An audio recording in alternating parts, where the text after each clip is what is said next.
Hey guys, welcome to the stream this evening. Thank you for being here.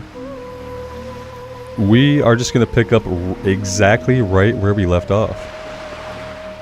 And we only need one more mixture to finish the quest. So yeah, we'll kind of ease in fighting these guys here. And then we'll figure out what we're going to do next.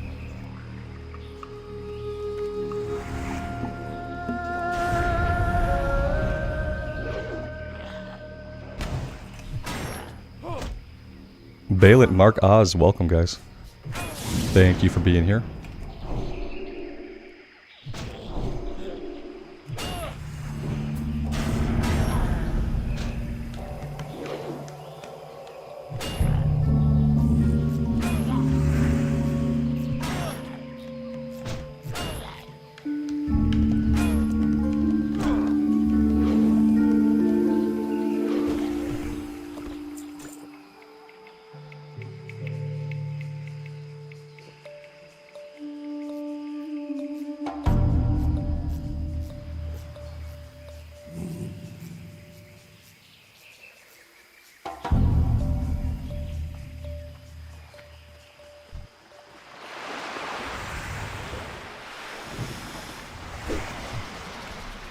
Lael, how's it going, man?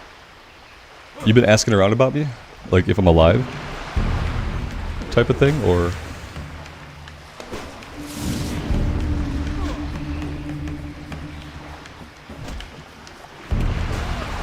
Yeah, I probably only mentioned it a couple of times, but I've had family in town for the past week. Yeah, I've had family in town, so... just been super busy doing stuff. And then we're going camping, tent camping, on like Sunday night, I think we're leaving, Sunday afternoon. And I won't be like 100% back from that until sometime Wednesday evening. So yeah, it's just been a busy couple of weeks, 2 weeks, by the end of it all. Just a little vacation time. But yeah, I'll be on definitely when I can, and then I'm trying to have a couple videos that can go up for the immersive playthrough while I'm tent camping, but it probably won't be a lot of content. It's gonna be a low content couple of weeks here, as I just kind of take some time and spend it with the family doing stuff. Justin, it looks like Blizz already responded to trading on the hardcore realms. I did see a couple blue posts earlier we can talk about. Whitney, hello. Welcome to the stream. Yeah, I saw a couple blue posts today. What the blue post I read, and Justin, let me know if you read something different. They said that they were not going to be restricting trading right now. Like, they were not going to be looking at restricting trading across the board. Basically, like, they never wanted to do that. They felt like it was too egregious of a way to interfere with players playing the game, basically, is how they said it. Unless they said something different since then. Oh, ear trading. Oh, you're talking about the PvP stuff. I'm sorry. My brain saw the word ear. It didn't make sense to me, and I deleted it from your previous statement. The ear trading doesn't affect me because I'm not going to duel to the death. Yeah, they changed it so it's not level 10 anymore. You have to get to its level 19. They wanted it to be like level 40. What kind of psycho gets a character to level 40 and then does a one-on-one duel to the death? The only way that makes sense is if you're doing it for content. Otherwise, it's like, well, there goes 200 hours of your life. Yeah, the ear trading. Yeah, that kind of stuff I'm not like... I don't care about that part of it, unfortunately. I don't really understand how it works, and what I don't really understand is, like, I don't know how there's such a big group of people who want to do duels to the death. Yeah, it doesn't make sense to me. I kind of get that, like, some people's thing is to PvP, so yeah, like the hardcore version of PvP is a duel to the death, sure. I just don't know why. But I don't have to know why. Thankfully, Blizzard acknowledged that there are people that want to do this thing, and they've created some kind of system for them to do it. It's a neat concept. Yeah, I was obviously more interested in how they addressed, like, actual player-to-player trading. Because that's something that would definitely affect me and most other players. Whereas I think the ear stuff is like very niche. Within a play style that's already super niche. Like it's a niche within a niche. The first time I heard about it, I was just kind of like surprised that like a duel to the death would be a thing. That anyone would really want to do it. I had to wrap my head around that entire concept, basically.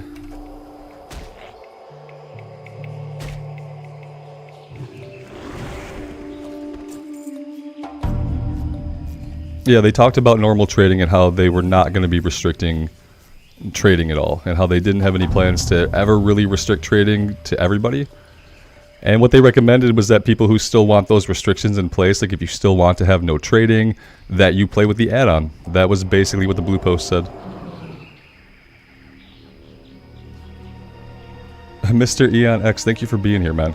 Sorry to disrupt your sleep cycle here. It's later than usual for me, but we've had family in town and been doing family stuff, and I got a little bit of time this evening. I figured I'd get on and play for a little bit, probably not too extensively, and I don't really want to do anything risky. Yeah, I'm fine. I want trading to be in the game, and I want the auction house to be in the game, because I want the game to feel more like World of Warcraft. And I feel like we need to have those elements in the game in order for it to be that way. I also really dig the 24-hour lockout on the dungeons, like being able to do the dungeons but not like doing them back to back. I kind of like that. That's a really cool idea. Yeah, I appreciate that, man. Yeah, I only talked about it a couple of times. I think I mentioned it like twice in the last stream that I had family time. I mentioned it in the immersive video that went up today. But yeah, if you missed that stream or you didn't see the immersive, then yeah, I appreciate that. Yeah, it's just been a super busy week for me. I kind of tried to start the week like it was going to be a normal week, and then I realized that that was not going to be what happened, and that really wasn't what I wanted anyway. But yeah, I wasn't super communicative about it, which is kind of like... It's par for the course for me, pretty much. No one, you think that hardcore with the auction house is not hardcore? Yeah, you're okay to feel that way. That's why they recommend that people who want to do solo self-found style of play, that they still play with the add-on. Because yeah, it's not so, it's still hardcore because you still only got one death. You're gonna die, you know. But it's not solo self-found. You're absolutely right. And for some people, that makes a big difference. For me, I've had enough on solo self-found. We've had a great time, and I really want to use the auction house. I like a WoW where there's an in-game economy. I know that like subsequent characters after the first wave are gonna be able to get that little bit of a power boost early on, but a power boost early on is not gonna guarantee a run. A power boost early on is not going to get you to 40. You know, a power boost early on is not going to get you not killed by hyper spawns that drop right on your face. So, you know, it's going to be a different kind of hardcore. But I'm in for it. I think it's going to be good. It's just not going to be solo self-found. Oh yeah, Justin, the XP thing too. So yeah, not only are the dungeons on a 24-hour reset, but they made a change where like you don't get XP per mob kill, you get all the mob kill XP when you beat the boss. That's how I interpreted that one. And yeah, that's very interesting, actually. You know what the bad thing about it is? Let's say you can't beat the boss. You kill all the mobs, right? You get to the boss, your group can't do it, you run for the hills. Nobody dies, right? Let's say you all get away safely out of the dungeon. Nobody dies. But yeah, you don't get any of that kill XP for any of the mobs you cleared on the way. So that's the only real detriment I could see, is if for some reason you stop the run or abandon the run before clearing a boss, but you've cleared all the trash, like you don't get that XP. Other than that scenario, I kind of like it. It's interesting. I guess it's to prevent like XP farming inside of the dungeon, you know, to make it less worth it to try to do like an XP farm. Because you gotta kill the boss to get the XP. But yeah, I'm curious to see how that plays out. I'm definitely in for it. It's like, yeah, I don't hate it. I think it's a cool idea. I think sometimes it can result in like people not getting some XP that maybe they cleared to earn, but yeah, I think it's fine. It's cool to me to see that they have changed things and done things that I never would have expected them to do. That's been the really cool thing about the updates and like about the blue post recently. Is that not only did they do a bunch of stuff, but a lot of it was stuff like I didn't think of at all. Even in all of our conversations, it's stuff that we've never really thought of.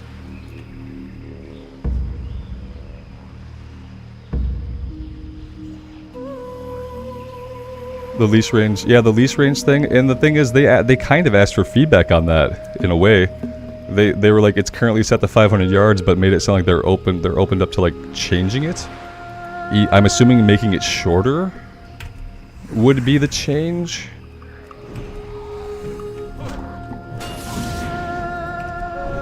But yeah, I think the hardcore servers are going to be fun, and I think they're going to be very different than what we're doing right now, and that's going to make them fresh. Now, how fun will it be over time? Like 7, 8, 9 months after the release of the server, how fun will it be to roll like a new character there? I don't know. You'll obviously want to have a high character to help kit your lower character out, since you'll be able to trade, you'll be able to use the auction house. So like it'll be a different kind of hardcore. Yep, the auctions and mails auto delete on death. Yeah.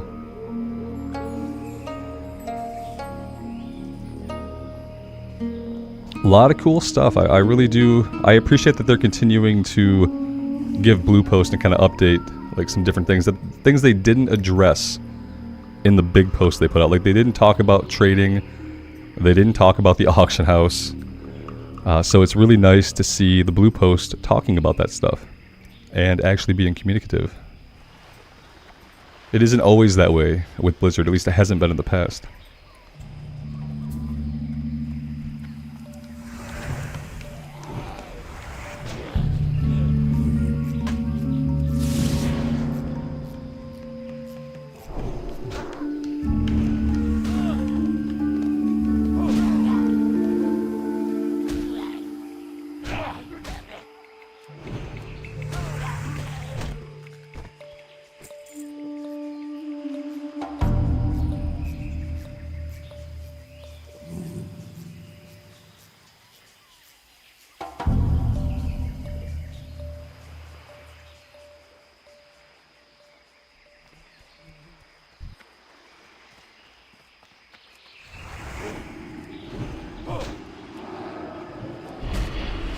We are not going to stand and fight two of these guys. I am going to bail out of this one.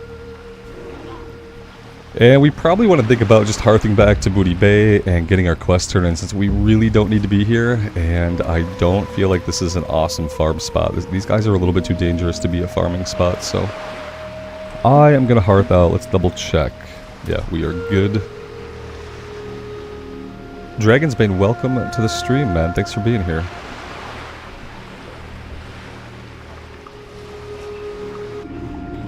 Yeah, I wasn't sure if I was going to be able to get on tonight or not, so I didn't really put anything up very far ahead of time.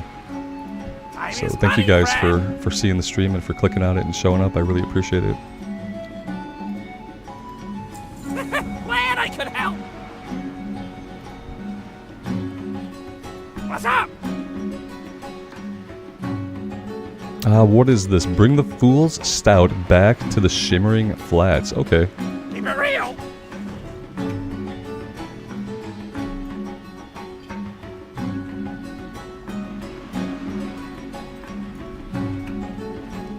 There's a level 43 quest here.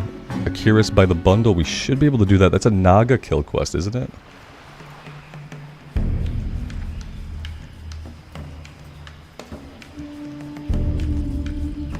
Mr. Eon X, that's a good point. You think it'll be more expensive on the hardcore servers? You think people will sell it at a high markup because of the fact that it's a hardcore server, like how much it could potentially help you? Yeah, I mean economically that would make sense. So yeah. That wouldn't surprise me either. I hadn't thought about it that way.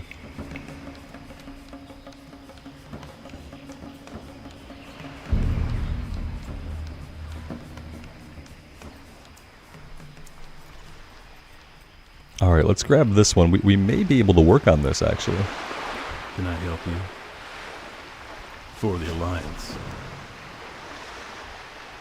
Yeah, it's pretty close by, too. Let's go turn this other one in, and then we'll go check it out. We'll see what level the enemies are, and if we're not feeling it, we'll just go fight something a little bit easier, but maybe we'll be able to get this one done. You need something? Yes, sir. Hello, welcome to the chat. Thanks for being here. Be careful. Alright, apparently this guy's gonna do a little bit of roleplay. There we go. Greetings.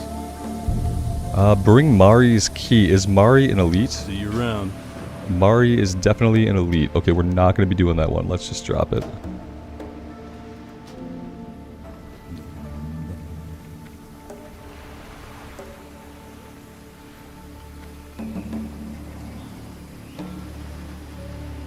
Yeah, I mean, the good thing is, like, everybody's first run to a point, you know, you don't have to use the auction house, but I don't know, I feel like it's going to be cool. I feel like having a hardcore economy, like, is going to be really interesting. I like the idea of the economy a lot. It's kind of a bummer when you don't have that part of the game to interact with overall, especially when you spend so much time in the game. I think for me, like, I've done a lot of the solo self-found at this point, so, like, I'm ready for something to feel a little bit different. I'm kind of ready to be able to take the 46 gold I have and, like, go buy a one-hander so I can finally try prot spec. That's been the worst, is, like, I've wanted to try an entire new spec. And all I really need is, like, a decent green weapon. But we haven't had one drop, and we haven't done a quest that gives one. So, it's kind of stopped me from, like, varying up my playstyle at a point in the game where I'm very much ready to try something different, you know? Do I want to work my way through this way? Yeah, I guess we could clear through the pirates. That shouldn't be too hard to do.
I guess in reality, I could go around most of these guys. I didn't need to come over here, pull this guy with no mana. That was all just unnecessary.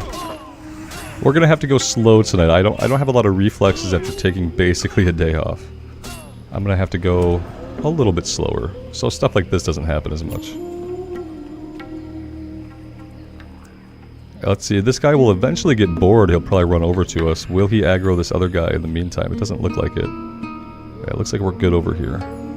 Let's kill him over here, then we'll get our mana back.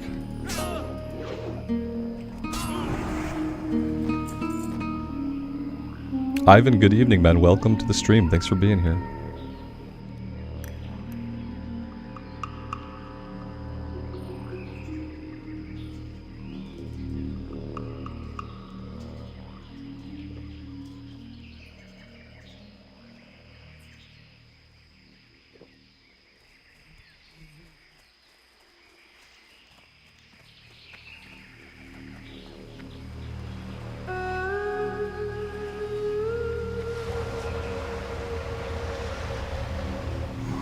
Zed, I do play retail sometimes. Recently I've been playing retail just off stream, off recording. I've been leveling up a human paladin in retail. I'm like level 57, so about to go into dragonflight stuff. Yeah, sometimes I try giving retail a chance because, you know, it's in a really good state right now. But I've kind of been bouncing off of a couple aspects of the game, and I up until now I just haven't really liked any of the button pressing I've done in the game. I've been on the Shaman till level 80. And then also on the Evoker a bit, and I kind of don't really like the button pressing of either class. The Paladin seems pretty good. The Paladin in retail, I'm still comfortable enough with how it plays that I can press the buttons and it feels okay. So I'm kind of trying different classes right now to see if maybe if I find a class that I just really love, that I can get into more of retail and play retail a bit more. But right now I'm just doing it on my own. Right now I don't feel the need to subject other people to my retail playing.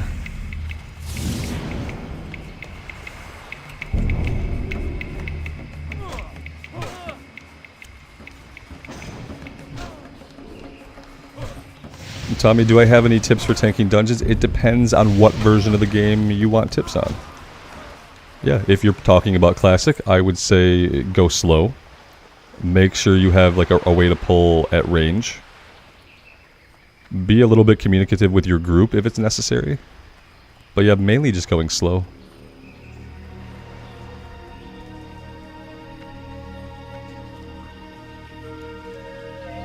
and obviously like being open to feedback and stuff.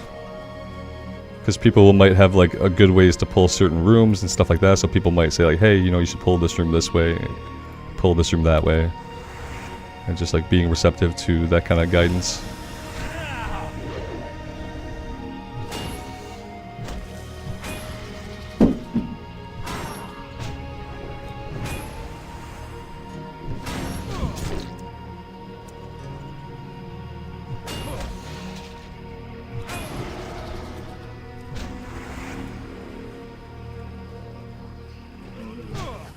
Tentris, welcome, man. Good evening. How do I feel about these Naga? Not awesome. Johnny Hoover, good evening, man. Welcome to the stream. Anything exciting today? I don't know. Yeah, I've done some exciting stuff today. Raced some go-karts that went really fast. That was a lot of fun.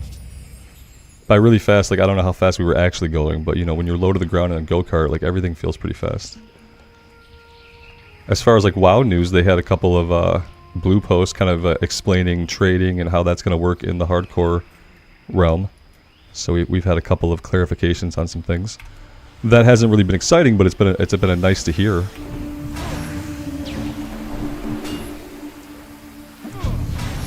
Yeah, Lael, I kind of found that out today. I hadn't really been on like a fast go-kart, maybe ever, maybe in a long time. But yeah, it was actually a ton of fun. And I'm looking forward to doing more tracks in different places in the future. Because apparently I really enjoy it.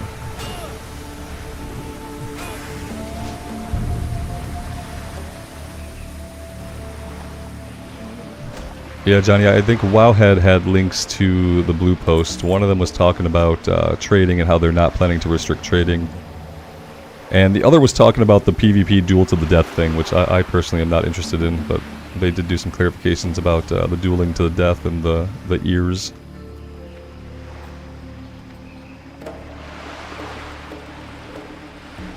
Yeah, the cool thing about the go-karts is they were electric and they were inside.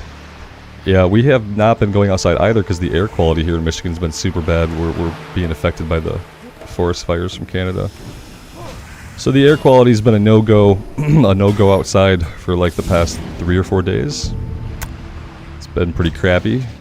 It's supposed to be getting better over the next little bit, but we're going to be going tent camping a little ways up north over the next week. So I'm hoping the air quality will be better as we get further to the north, but we'll see. Yeah, these guys, I'm not really in the mindset to fight these guys. So I'm gonna do like 1 or 2 more pulls, and if they're continuing to be as sketchy as this, then we're probably gonna back off. Because these have been some sketchy pulls. And I feel like we're doing next to no damage to these guys.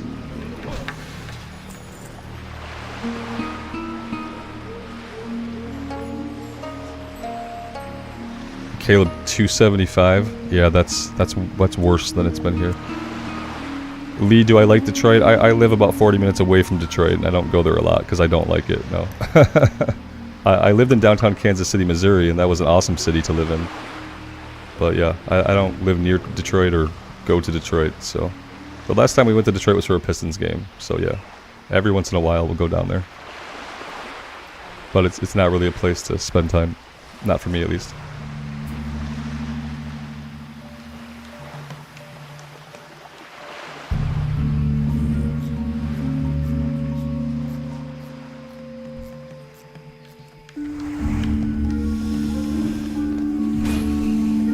You had the smoke all the way down in Richmond, Lael? Yeah, I kind of saw the map. It seemed like it was kind of getting to the south and obviously towards the east again.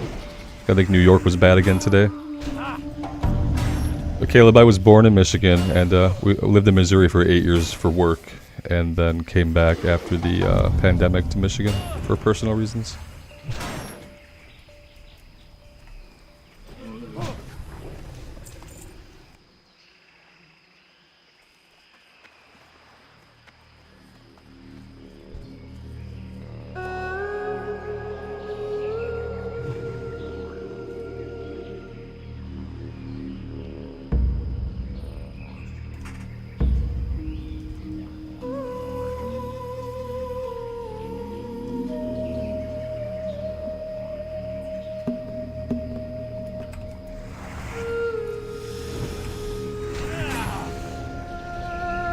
I'm sorry about the smoke. Yeah, I'm sorry about all the forest burning down, but yeah, it's bad for everybody.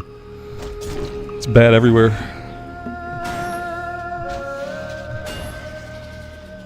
Jeremy, is this PTR? This is not PTR. We're level 42, so I thought about getting on the PTR and doing some stuff, but I thought, why? What's the point? I don't really have anything that I would test. I did read a blue post that they are changing the time it takes for your character to actually leave the world after you disconnect. So they're shortening the time it takes from when you do like a forced disconnect to when your character actually leaves the world and is safe.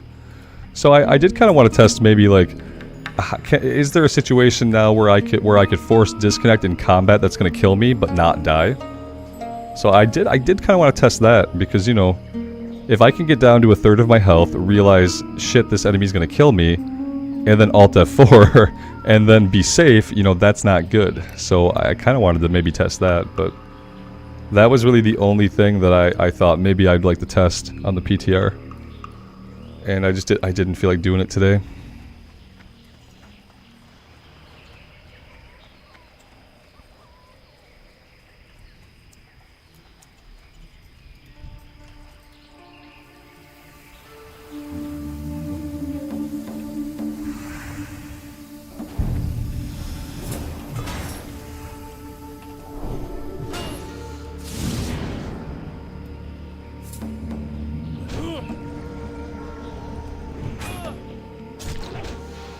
Yeah, who me? We started streaming like 2 or 3 weeks ago? 3 weeks ago? Before that I hadn't done any live stuff.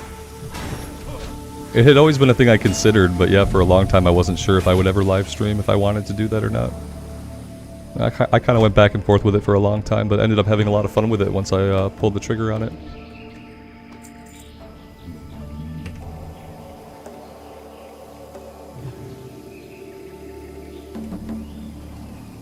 Jeremy, you think it's a fair strategy to force connect, like Alt F4 to get out of dying? I don't know about that, man. I think some people might disagree. It depends on at what point you can do it. You definitely shouldn't be able to like get into every fight and be like, man, this fight's not going my way, Alt F4. You know, do that in a single player game, sure, you know. No problem in a single player game. You save scum. But yeah, I don't think people be happy. Like, if you're fighting a guy and it's obviously going to go bad and you're down to like a third of your HP, you shouldn't be able to... You shouldn't be able to Alt F4 your game and have that save you. Because you're going to do it every time. You're going to do it every time, you know what I mean? You're like, ah, this fight's not looking good. Alt F4, now I'm safe. That's not going to work for most people playing hardcore, so they're going to time it so that you'll still die. They're gonna time it so that you still... What they're trying to do is, like, for times when you disconnect due to, like, actual game problems, like, sometimes you disconnect underwater and stuff like that, and, like, they don't want you to be able to disconnect with an underwater bug and be able to drown while you're trying to get back in. So they're trying to do it so that those little game bugs that DC you don't end up killing you, but they have to do it so that people can't use it to get out of death, because, you know, that's not a game mechanic, unfortunately. Alt F4 and duels to the death, yeah, exactly. Yeah. What they'll probably do is they'll probably play with the timing a little bit. they'll realize they really can't do it, and we'll have the same disconnect times that we have today. And they might just have to consider doing tickets for people that die to like actual game client DCs, like the underwater bug. And sometimes we got dropped off a flight path the other day, right onto like a Murloc island, basically. Had we been dropped 10 more feet ahead, it would have easily resulted in us being killed by Murlocs after being dropped off a flight. So they're trying to do some protection against that kind of stuff, but it's not going to work. Because even if we had like a 2-second disconnect time, we would have still disconnected and dropped somewhere very bad, and we probably still would have died. Yeah, they're not going to let it get to a point where people are Alt F4ing to stop their character. Like right now, if I were to Alt F4, like I would die. And that's how it should be. Like, if you're standing in combat with an at-level mob, if you're in combat with an at-level mob and you disconnect, that mob should have enough time to kill you. That's kind of the target that they're going for. Whereas, like, you know, if you were to disconnect fighting something like at a gray level, then maybe your character would have time to like get out safe before you took enough damage to die. Yeah, Ivan, the flight DC was really scary because I've never been disconnected like that. I've never come back from being disconnected on a flight and been dropped off the flight. I've disconnected in flights and then pop back into the game, and then you're usually still on the flight, and you just like you usually get dropped at the next flight point if you disconnect. Like it might not take you your whole route, but it would usually drop you at the next flight path, which for us would have been in Theramore. But yeah, we didn't make it to Theramore. We got plopped right outside of a Murloc island. Luckily, also, like, it wasn't a big fall, because we landed in water, but I feel like it was, like, not deep water. I feel like it was water that if we fell from a height, we probably would have died to fall damage. It was, like, ankle deep, you know?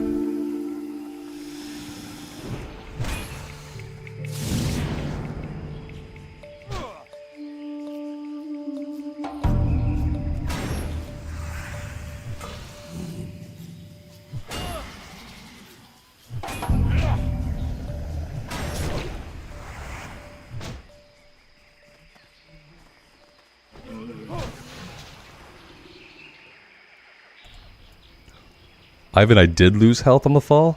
Wow. I did not even notice that. I was so shocked just to be, like, falling. And then we landed in water and I wasn't sure, like, yeah, I didn't even notice that. That's pretty scary. Yeah, so if we had fallen onto the Murloc Island itself, we'd have landed in a pack of level 37 Murlocs with, like, 2/3 of our HP. And, you know, they can swim faster than you, and you're on an island, so, like, bubbling and running away would get us to the water. And then they would probably have hunted us down in the water because they're super fast in the water. It probably would have been a rip had we landed on the island.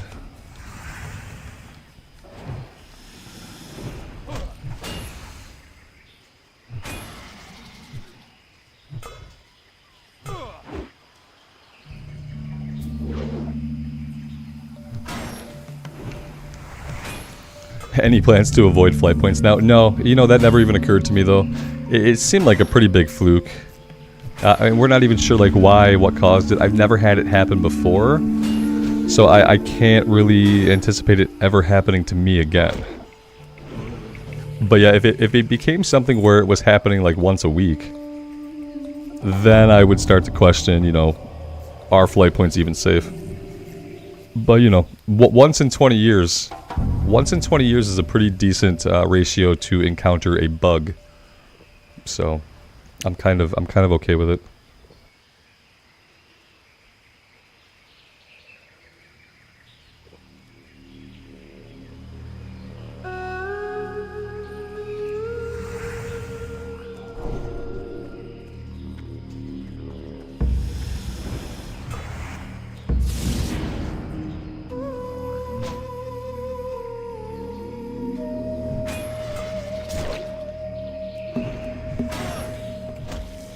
Randy, why do I keep going from Seal of Crusader to Seal of Righteousness? Because we judge Seal of Crusader, and part of Seal of Crusader gives us more holy damage. Then we throw up Seal of Righteousness, which gives us holy damage on every swing. So we're getting bonus damage from holy damage by judging Seal of Crusader first. And then we're also using Sanctity Aura. And Sanctity Aura is increasing all of that holy damage by 10%. So we're doing like basically a holy damage ret build. Yeah, judging this makes this deal more damage per swing, basically. And more damage when we judge. So, that's why we're starting with this one, then we're switching here. For the remainder of the fight, basically. Not with the build I'm doing, man. I explained it as good as I could just then. I'm stacking holy damage modifiers. That's all. There could be a better way to play. There could definitely be like a higher DPS way to play. We've played with the Seal of Command build. We've tried a couple different specs, you know. I'm just trying this out because it occurred to me that this might be fun to do. And that's what we're doing. I'm not, like, really caring about being competitive with numbers. This isn't, like, endgame retail or anything like that. This is just a hardcore run. That's all. We're on this build right now, and in 15 hours, I'll probably try some other build.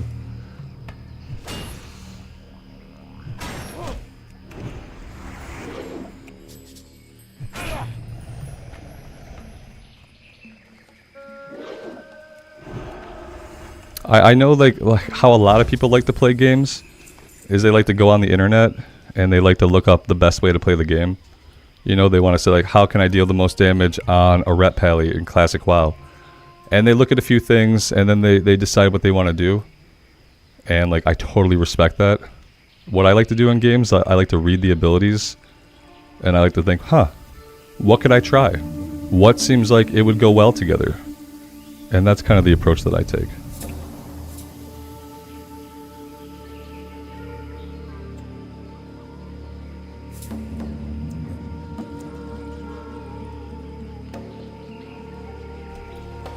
Blood Moon, good evening. Thank you for being here. Alright, that looks like a 2-pull. I don't really want to do a 2-pull. Oh no, maybe not. Maybe my depth perception is just totally off today. That could be it.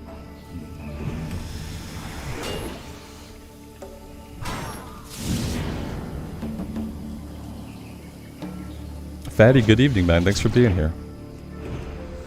Gab, what server is this? This is the Bloodsail Buccaneers server, where most folks are doing the hardcore challenge here in the States.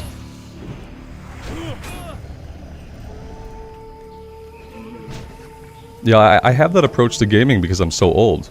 You know, when I started gaming, there wasn't the internet. The only place we could find information about games would be like going into the GameStop or FuncoLand or whatever it was and glancing at the strategy guide because we were too broke to buy the strategy guides. So like we had to just read the abilities, read the stuff in the game, and then we had to think about like what we wanted to do, how we wanted to play. And that was how I grew up playing RPGs. So it's just like natural to me to ignore what people say is best and kind of try to figure it out for myself. It's more enjoyable that way too. The thing I hate the most is I hate doing research to learn how to play a game. I want to learn how to play the game by playing the game. And even if that means I'm not playing the game as good as I could, I really don't care.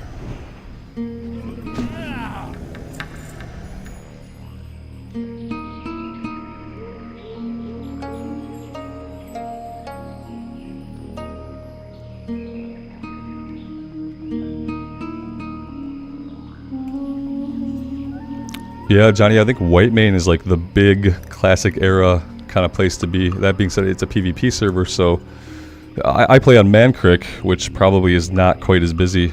But yeah, right now lots of people are playing classic era, even not in hardcore. Marcus, they started putting them in plastic wrap so you couldn't. Yeah, when I was young, they were just out on the shelves, and the attendant at the GameStop or whatever had to yell at the kids to like get away if they were writing down you know, combos for Mortal Kombat and stuff.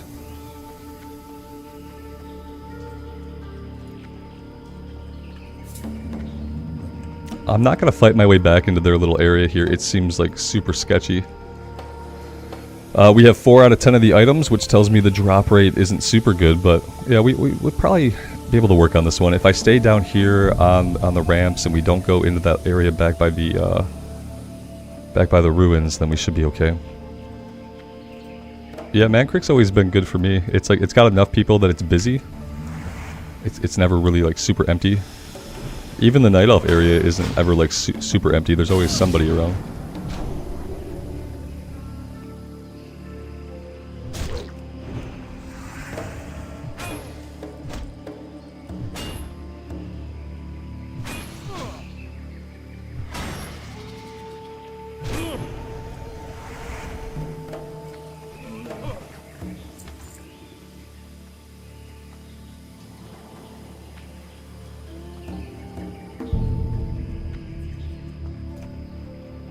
Yeah, heavy Bloodsail Buccaneers is like where everyone's doing the hardcore challenge. Yeah, absolutely. It's like every time we went and we rolled again, it was more and more busy with every character that I made. That's what it felt like, at least. And it didn't matter what faction we were on. It just felt like the starting zones were busier and busier every time. It was pretty impressive. Every day was like a launch day, essentially. Marcus, are there lots of hardcore guilds on the server? Yeah, I'm assuming there's like billions of them. And then, you know, with the add-on, they can be kind of linked. But I don't interact with the guild stuff a lot. We're in a guild, but I can't have guild chat up on the stream or in the recordings, obviously, because I don't know what kind of stuff's gonna pop into guild chat at any moment. So guild chat is definitely not on for us. Oh, on Mancrick? No, you're not gonna find a lot of hardcore guilds on Mancrick. No, you're gonna find like normal guilds on Mancrick. Everyone who's doing the hardcore challenge, they're either doing it on Bloodsail Buccaneers in the States or they're doing it on Hydraxian Waterlords in the EU. That's kind of like the agreed upon place to do it. Now that's not saying that there aren't players doing a challenge on their own on a different server, but you're not going to really find like a lot of hardcore guilds, I wouldn't think, on any place except for like the Bloodsail Buccaneers server. And that's where we're at.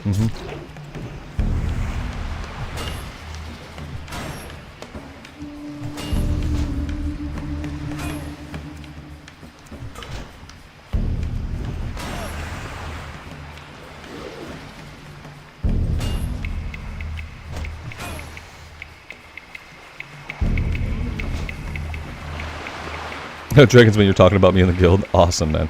Make sure they know that I never have guild chat up ever. Yeah. I think that's probably like the most important part. Is to know that I'm never looking at guild chat. Except for when I first log the character. If I log the character and before the stream starts, I'll look at guild chat. And usually what I see in guild chat reaffirms what I know to be true, which is that I can't have guild chat up while I stream. I mean, I guess I could, because you guys can't see it. I have to remind myself that in the streams, you can't actually see the chat. Yeah. I'm so used to doing the recordings where, you know, with no face cam. So I guess I could look at chat, but I don't know. It would probably just be a distraction, if nothing else. It would probably just be a distraction. And I don't need more distractions necessarily.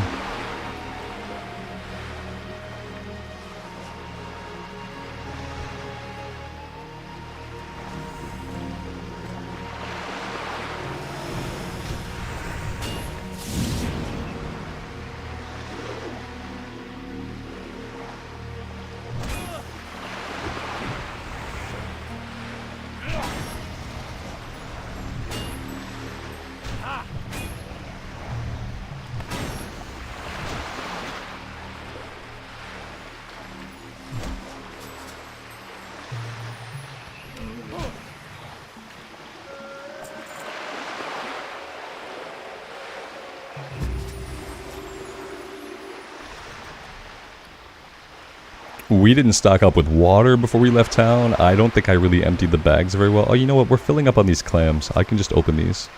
Yeah, the inventory situation looks a lot worse than it actually is. It's not actually that bad. It's not great either. Don't get me wrong.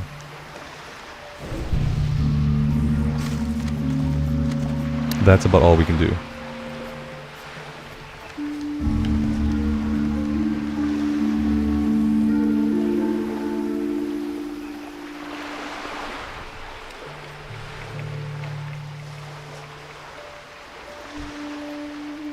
Daniel, I think I did something similar at first until my friend like corrected me. Like I grabbed like the best ones out of each of the first tiers. I'm like, oh, that sounds good. I'll grab like the best ones I can read out of the first set. Eventually my friend explained to me that like I kind of wanted to get down deeper to the more powerful stuff and like specialize in something. Otherwise it's like a jack of all trades, master of none type deal. But yeah, I'm pretty sure that originally I did something very similar. And in some classes you kind of do start that way. Like as a paladin, for instance, in Classic, if you're going to go ret, even if you're going to go ret, one of the first things you do is you grab this talent in Holy. So it's almost like you do that to some extent anyway. But yeah, ultimately I realized that, you know, you kind of want to work your way down. But I think having moments like that where you do it one way and then you learn like a different way, that's the best way to learn how to play a game. The best way to learn anything is to do it wrong first. Have the experience of doing it wrong and then be corrected and then do it right. As opposed to just kind of trying to read, you know, how to do it right off the bat. I feel like it's better. It's a better experience when you learn it on your own. Good evening, JC. Welcome to the stream. Thanks for stopping by.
Caleb, I can't play on any private servers, man, because, you know, technically private servers are against the Blizzard terms of service, and technically they're illegal, so, yeah, and I don't have time to play any WoW that isn't either on stream or recorded content, and I can't put private server stuff up on YouTube, so unfortunately I will not get to play in any private servers, as cool as I've heard some of them are. And even if I had the free time, I don't think I'd engage with it, because you know, what if I really like it, you know? I can't do anything with it. I can't play it with you guys. I can't make content on it. So, yeah, I've just kind of avoided it. Yeah, I've avoided it, you know, because it's also against the terms of service. So I've kind of avoided it for that reason as well. I wish Blizzard would somehow be able to greenlight, you know, like some community projects where we could have servers like that were like very different than what the game is really like. I think that'd be cool, but you know, until they give it an official greenlight or anything like that, I can't engage with it.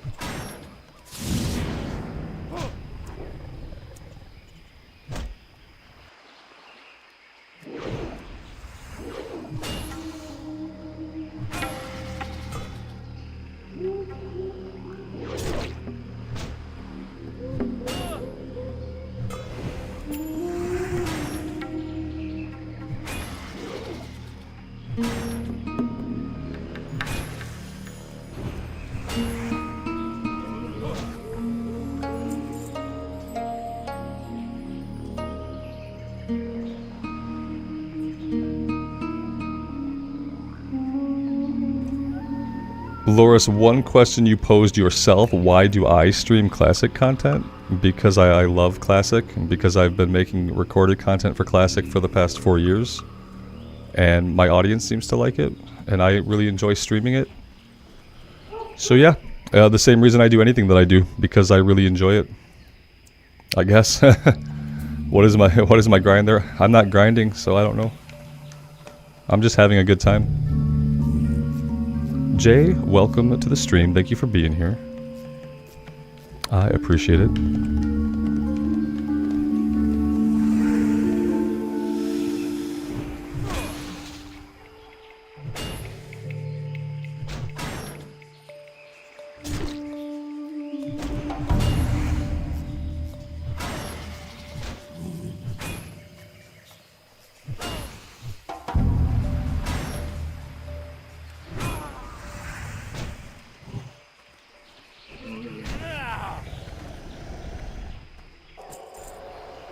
Yeah, Caleb, I really liked our druid, you know, after the first 10 levels. The first 10 levels were pretty rough for me.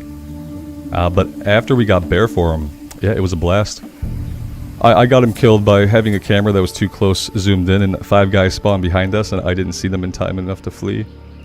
But until then, it was amazing.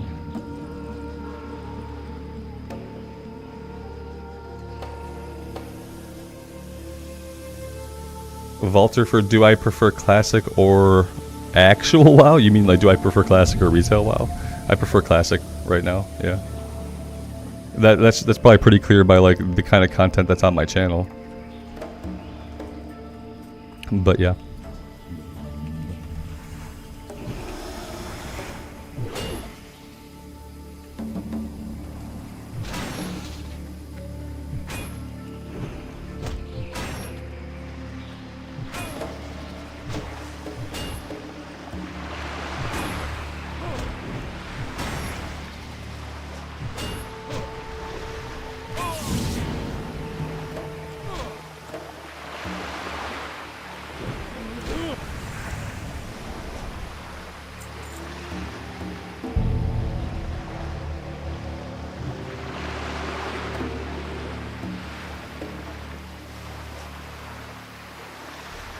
I'm kind of hoping we can complete this quest before we run out of water. But yeah, it'll be up to the drop rate as to whether that happens or not.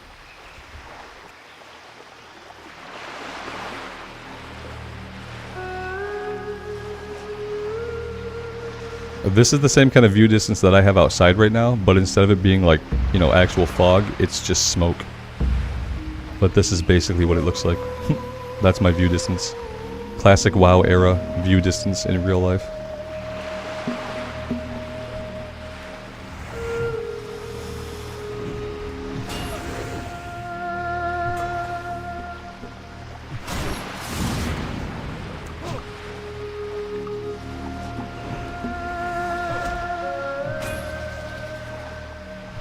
Mike says, on the upside, the sunsets look great. Yeah, like in like a bloody haze kind of way. Yeah, yeah, like sunset on Venus or something. But yeah, I hear what you're saying.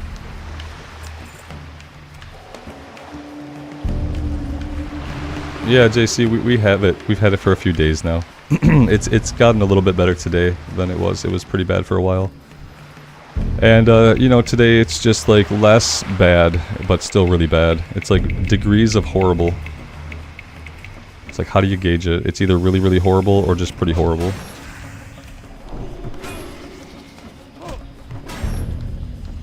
We're hoping that it'll get better over the next couple days. But, you know, the fires are still going, so right now it's all up to weather patterns, which means, you know, it might move out for a couple days. And depending on what the weather patterns do, it could just come back, because the fires are not done. Apparently a forest is basically infinite fuel for a fire, it turns out.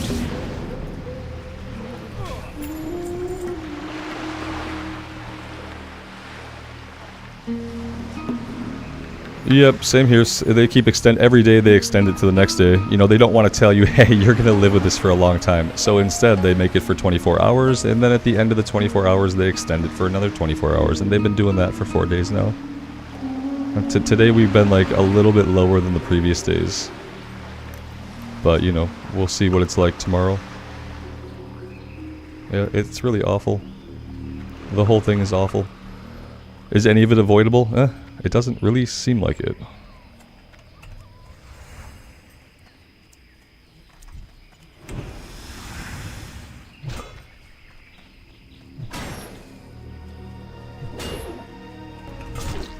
Yeah, I think the problem is, like, these fires now, they get much larger and are in so many different places, and, like, the ways and means that they have fought fires in the past don't really work.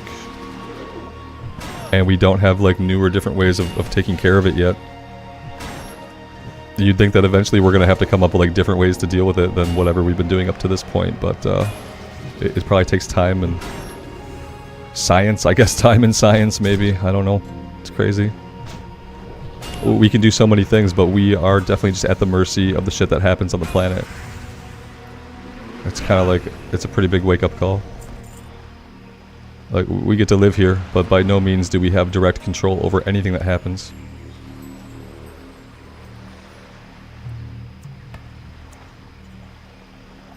It hasn't been as bad here as it has been in some places, so, like, yeah, it's been awful, but I try to remind myself that it's been much, much worse in other places. It's a difference between, like, it being 188 index here to, like, 350 in other places, so, like, yeah, it's worse other places, but yeah, it's been crap. It just sucks to not be able to spend a lot of time outside when you're used to getting outside a little bit every day. Caleb, I often swear in the videos, unfortunately. Unfortunately, I do, you know, sometimes I do swear in the videos. My wife reminds me that it's a bad habit of mine. Sometimes I swear to, like, lend emotional emphasis to the thing that I'm saying. Sometimes I'm just swearing casually. But yeah, unfortunately, my streams do have some cuss words in them. As much as I try not to.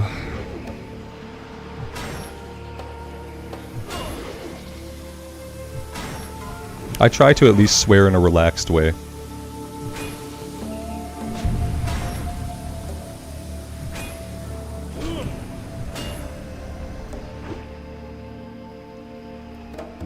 Yeah, they're getting it around DC now too. Yeah, I saw that it was, like, kind of trending south and east. Like, yeah, it's been happening in Montana every year since 2017. The rest of the country is catching up. Yeah, I definitely can see that that's the case. I don't think that, like, before the fires the smoke has been as much or as spread as far. I think it's, like, the distance that it's able to travel is a little bit different, you know? Like, yeah, I expect when you're close to places where, like, the fires are happening, then it makes sense, but when it can cross the ocean or across the country, it's like, that seems a little bit more severe.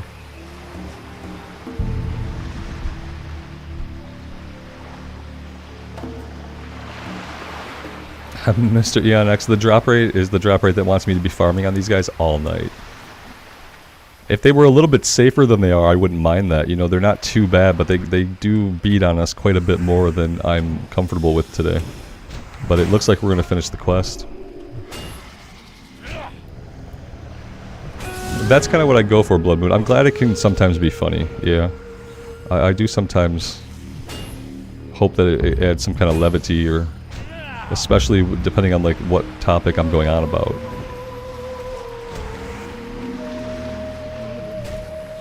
It's still like, it's a linguistic like crutch to lean on though. You know, I know a lot of other words that I could use to be expressive, so curse words are just like a linguistic crutch.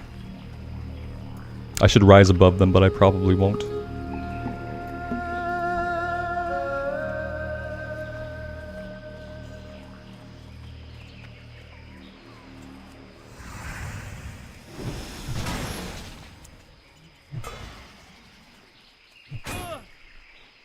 I could have swore I saw the guy over here fighting somebody. That's why I kind of backed that way, thinking that he was engaged with a player, but now that I'm closer, he's not engaged with a player at all, and I need to stay away from him.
Mr. Eon, that's a good point. I try to never direct curses at people. Like I try to never direct a curse directly at a person, and usually my cursing is a little bit more casual and directed at like topics. Sometimes it's directed at all of humanity, and I feel like that's non-targeted, so it's okay. But that's a good point. Yeah, it's like I'm not cussing at you, I'm just cussing to cuss. Which is still rude, but it's not as bad. Ivan, I did not level up. I did not continue to do cooking, because we haven't fished. And I thought I would do more fishing streams, but unfortunately, guys, I find fishing really, really boring. Yeah, I find it boring. I'd rather do, like, I'd rather farm and just kill enemies, you know? I like pressing the buttons of the class. And it turns out that I might never really be a big farmer of, like, fish or farms, but mainly fish in this case. I'd rather get on and grind if I'm gonna just do that, you know? I want to be able to level those things. I want to be a player who has, you know, the grit to level fishing, to level cooking, but I haven't been yet. And I don't have a big intrinsic motivation to do so. So yeah, haven't really done it. Maybe someday.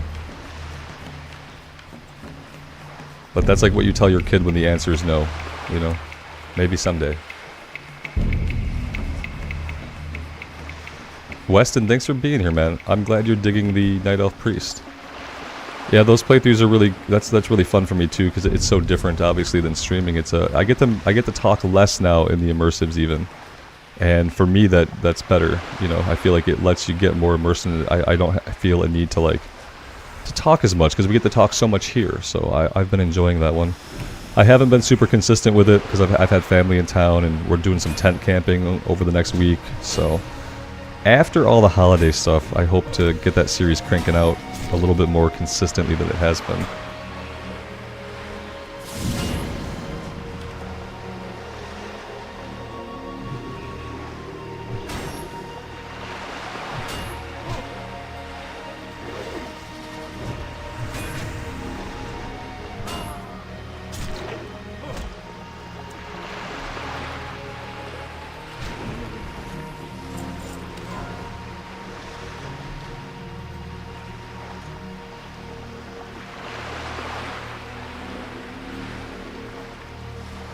The wand I found as like a drop, I think. We're not doing enchanting, so yeah, I had the wand, and I honestly, when I equipped it, I couldn't remember where I got it from. I think it was a random drop, because I don't think it came from a quest.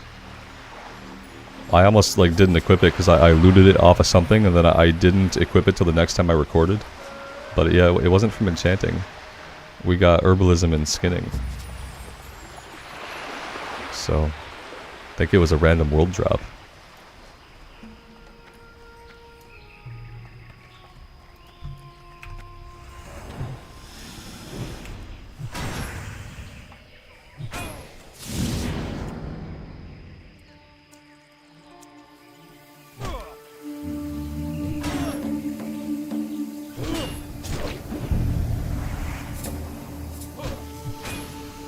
Yeah, you always want to get a wand as soon as you can.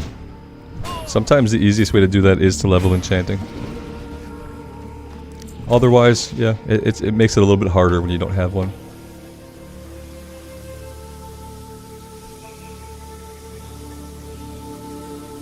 Caleb, thanks for hanging out, man. I appreciate that. Have a good rest of your night.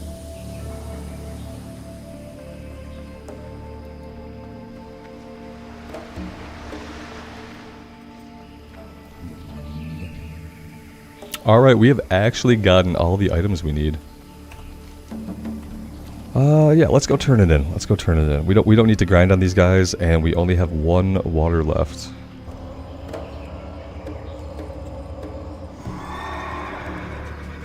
Yeah, the ones you get from enchanting are better, especially the greater wand.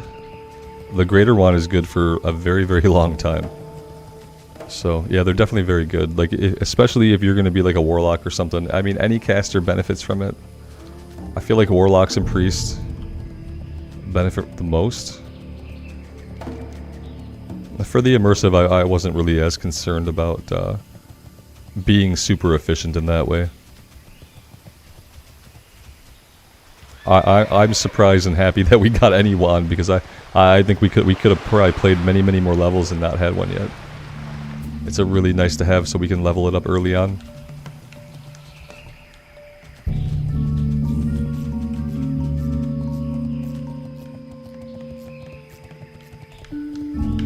Patrick, welcome to the stream. I'm doing well, thanks for being here. Can paladins use long-range weapons at all? No, they can't. Warriors can equip bows, guns, crossbows, but paladins cannot do anything at range. Even like your abilities, like Judgment has a 10-yard range. If you're fighting like an undead or something, like an undead or a demon, you could use Exorcism, that's a 30-yard range. But that only works on undead and demons. And that would be your only true like long-range attack, would be Exorcism.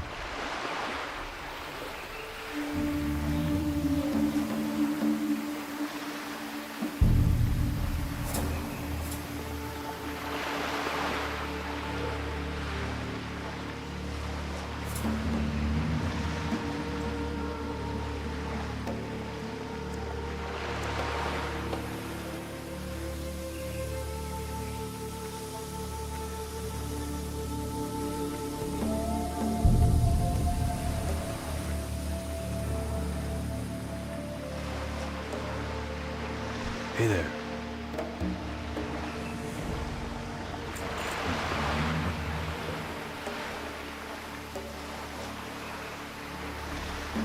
Yeah, Weston, that's kind of why when we started streaming the Paladin, and I actually enjoyed it, that I decided to keep all of it on stream. Have a good one. I feel like there's no good reason for a hardcore streamer to do anything off stream. I feel like, especially in the environment we've been in, when we're doing it on the Bloodsail Buccaneers server and we're using the add-on, I feel like it's best to keep everything on stream, everything recorded, and that's definitely how we'll be doing hardcore going forward. And yeah, I know that some people, yeah, like you said, one day they're level 10, the next day they log back in, they're level 25 and have all blues. And you're like, oh, okay, cool, how'd that happen? Bunch of really lucky world drops that we didn't see because it wasn't on stream.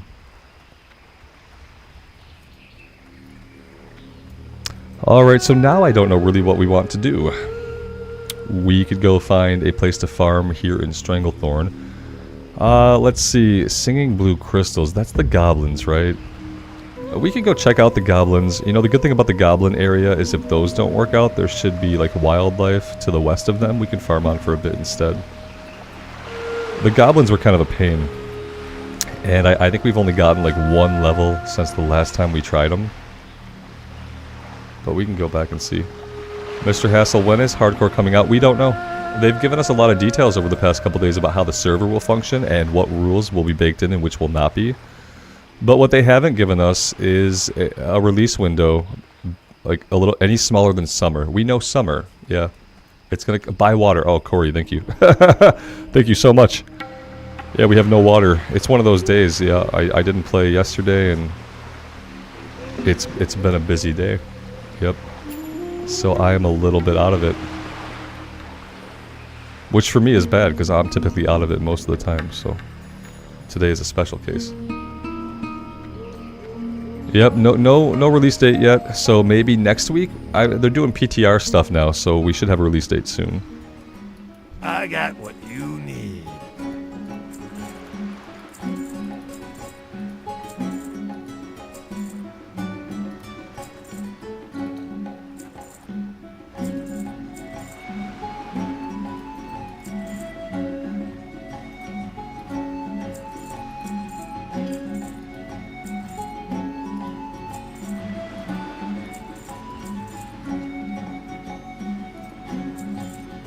JC, they actually left this afternoon. Thank you for asking. It was good.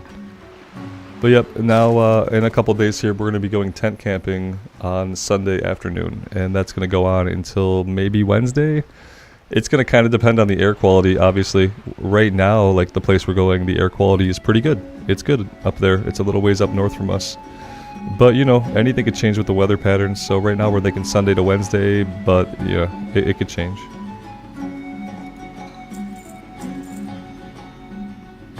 And then after that, I'm hoping to be back on a more regular schedule with uploads and stuff like that.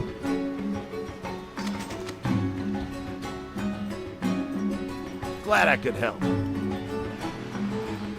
Yeah, at this point, as long as the air quality is good, it'll be great. It'll probably be a little bit too warm for me because it seems like a couple of those days are going to be kind of hot. But if it cools down at night and if the air quality is good, then I think it'll be a really good time. Especially after not being able to get outside for the past few days, being basically stuck indoors. Yeah, let's go check out the goblins. We didn't buy water. I will buy water. I swear I will. I'll sell everything. I swear I'll buy water.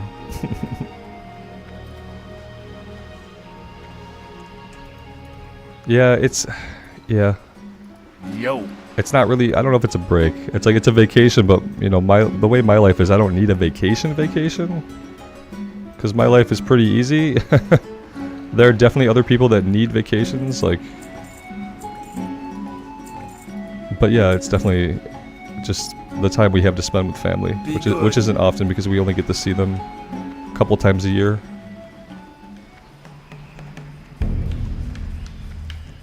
Alright, we have water. Not a lot of it, but I feel like that's fine. I feel like it's fine.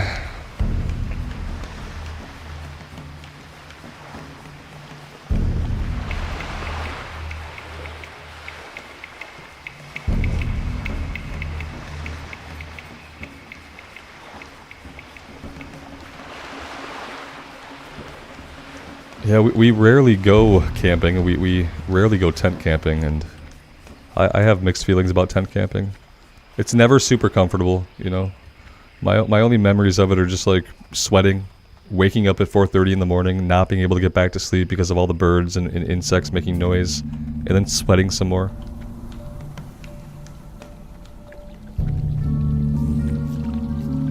I like hikes a lot. I like spending time outside where I'm like, I go back inside when I'm done. So for me to spend like multiple days outside is kind of it's an emotional challenge. It's an emotional challenge more than anything else.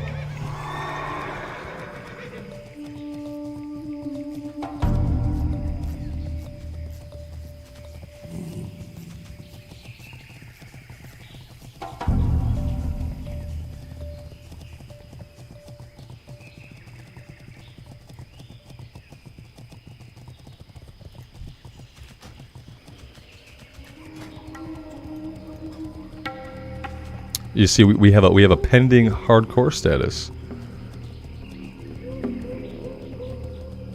Death or data appeal in progress. I wonder how many people we will see around this level who are in pending, because for a while I was seeing a lot of people in pending. And then I started to see lots of people in pass. So yeah. So if we were on the official hardcore server and this character had died for any reason, you know, they wouldn't be running around right now. They would have been a ghost.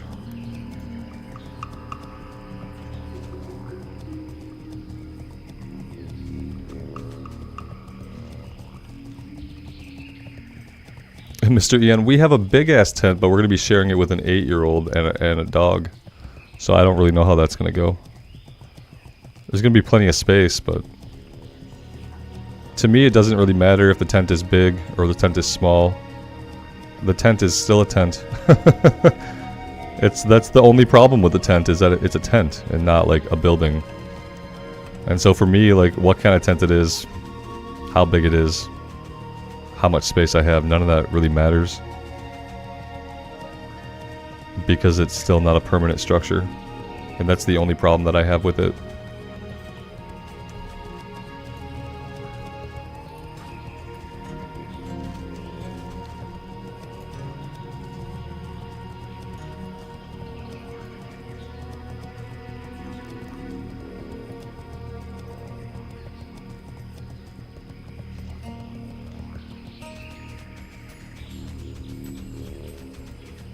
Alright, goblins, right? Goblins. Somewhere.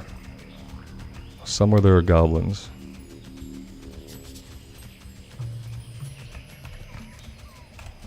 Why do I feel like they were much closer to the road in the past? What am I thinking of? Yeah, apparently they're not super close to the road at all. Interesting. Alright, we've got lots of players here. We've got lots of dead goblins. That could be good or bad, depending on what the respawn rate does.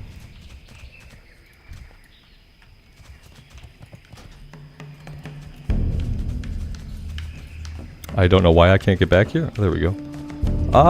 Yeah, we're not going back there. That's a good reason not to go that way anyway. We can't get up on the hill here. We don't want to get up on the hill because we don't want to go that way at all. This could be a tough one. This could be a tough one to complete. There aren't a lot of guys that it's actually safe to tag. We have a lot of people here, surprisingly. We have a lot of people. We have a Night Elf Priest doing the Priest racial ability. It's only blink because they're in combat. Once they pop out of combat, we should be able to see it. I'm very nosy about people's hardcore tabs. If they pass, they get wisdom. If they're pending, they get nothing. That's what we're doing from now on. Okay, the fact that I still can't see the hardcore tab now that she's out of combat. Okay, there we go, there we go. Yep, you can get wisdom. There we go. Yep, that's how we're doing it. If you pass, you get a buff. If you're pending, you get nothing. Ooh, hyper spawns. Fun times. Those guys just like pop back in right at the same moment. That was fun. Blood Moon, we will have Wi-Fi because we're staying on my wife's dad's land, so he has a fiber connection out in the middle of nowhere for some reason, so we'll have Wi-Fi. I think there must be like a business or something further down the road that he's on, like the closest main road. Because yeah, for some reason he's got a fiber line laid out into basically the middle of nowhere. So that's cool. Yeah, we'll have Wi-Fi while we're there, which is fine.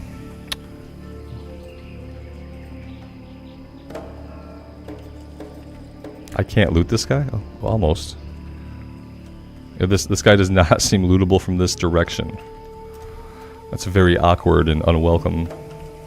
How would I loot this guy? I guess I can try to come up top of the hill and slide down past his body? Okay. Let's try that. No, we're just never... He's got an epic on him, obviously. And I can't get into a spot to loot him. That's amazing. I love it. Ugh, yeah, that's awful. We can't get him. Oh boy.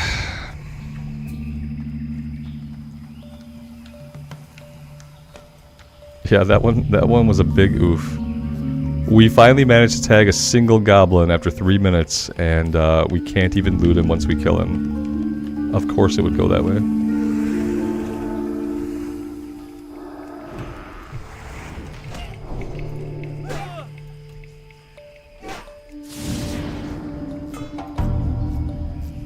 Maybe mount up and try. Well, I mean, yeah, maybe. Maybe if we get on our mount, the loot icon will appear. It'll dismount us, obviously, when we try to loot. I don't know if that will work. Oh shit, there's lots of guys here. I didn't expect all these guys to be over here. Let's clear this guy. Let's pull him way back. Way back. Come on, buddy. Yeah. Okay, not by the Stealth Panther though. That would not be great. Let's get a heal in here just in case.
Alright, let's see. No, not quite. It doesn't seem like it actually adds like any perceived height to the character, even though you'd think that it would. But it really doesn't. Yeah, that's a tough one. I can't, like I said, there's definitely an epic on this body, obviously. And now we'll never know. So weird.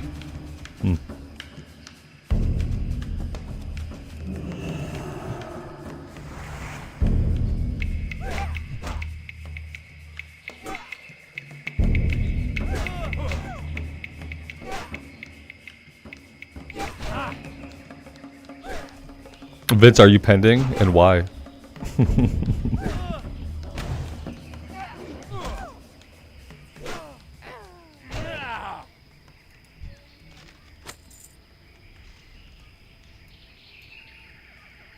Were you the one we inspected and you were pending, or were you somebody else? I'm sorry. I'm bad at looking at the classes or the names of characters I encounter. I did buff you. Okay, so you were passing. Yeah, you were the Night Elf. You got the buff for passing. Okay, you weren't the pending person. That's good. Yeah, if you got a buff, it's because you passed.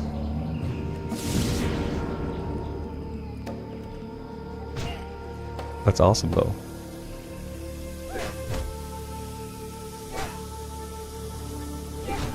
I'm glad you weren't pending. That would have been awkward. But then again, you probably wouldn't have brought it up if you were the pending person.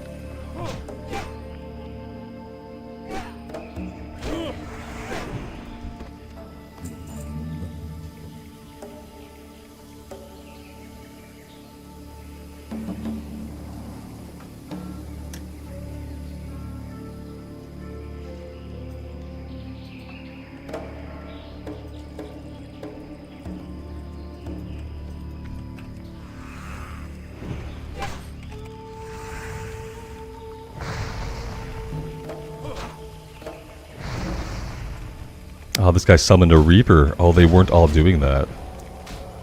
I don't know if I want to fight this or if I want to bubble run. I might have to just kill this guy at least, and then maybe we have to run from the robot. It's kind of embarrassing, but maybe. Let's try to get another heal and see what kind of auto attack damage we can do to this guy, because I don't want to spend a lot more mana on him. If I have to spend a lot more mana on him, I need to run away. Which is like super lame. Oh, that's a pretty good crit. Okay, I want to get another heal, and then maybe we can stand and fight it. Okay, yeah, that's okay. Now what's not okay is the guy that respawned right up top there. Let's back up a bit. Oh god, everything is spawning back. Let's back up a little more.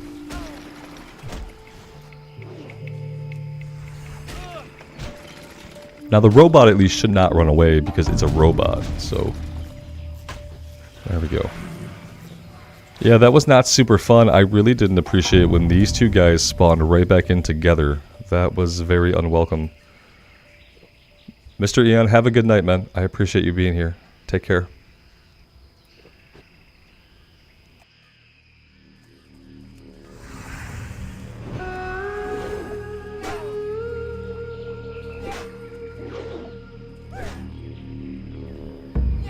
Yeah, Clint, these guys are not fun. They are a little scary. They are a bit... We got 2 out of 10, which it's not a lot. It's also not a very good drop rate.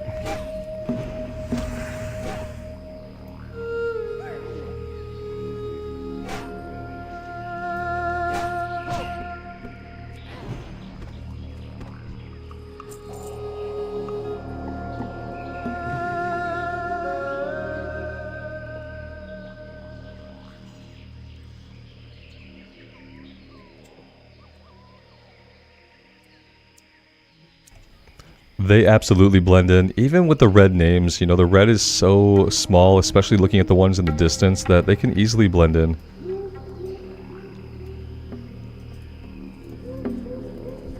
And they're hard to identify as they begin to spawn back into the world. They're hard to identify until they're like all the way back in. And a lot of times by then you've already aggroed them. We got lucky with these two. They kind of sat in an inactive state for a minute. And that allowed us to back off. But you're not always that lucky with respawn. Sometimes they become active right away, and they jump on you right away, so... Definitely a place to be super careful.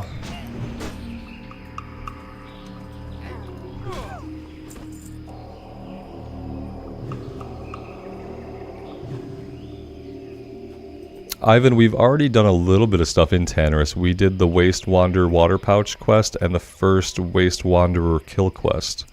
And we have the second quest right now. The problem with this one is we need to kill Shadow Mages, and they have Void Walkers. So yeah, I'm waiting as long as I possibly can to go back to Tannerus, just because of that quest. You have guys hanging out in stealth around mages that have Void Walkers. And that's a darn good way to get killed.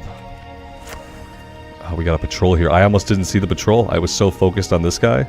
And now we've got guys behind us, so I'm going to slide down here, and we're kind of going to retreat, regroup, rethink. We aggroed somebody even doing that.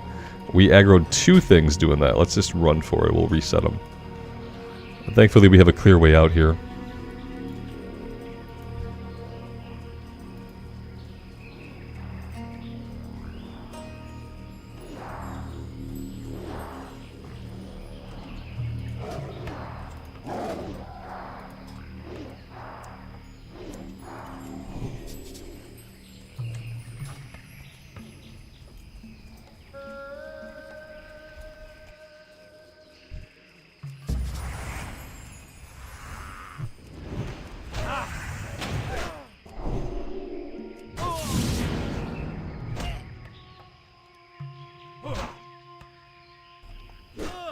I don't think that one was Vince because he didn't have wisdom on him, and we had just given him wisdom. Now that being said, it's a 5-minute buff, so it could have been.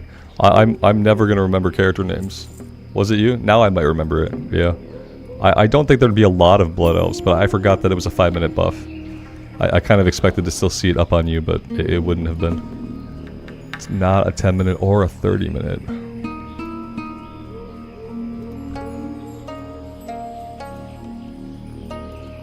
Let's see. Anybody else around? I don't see anybody else. Oh, we got 2 of them anyway. I'm gonna backpedal this and we'll leash the one. Just by backpedaling. See, hey, we leashed him really quick. That's probably the leash that like every mob in hardcore needs to have. Whatever leash that guy was on was perfect. I like it when we pull 2 mobs and we can just backpedal until one of them leashes. It's a lot better than running, and a lot better than trying to fight 2 at a time.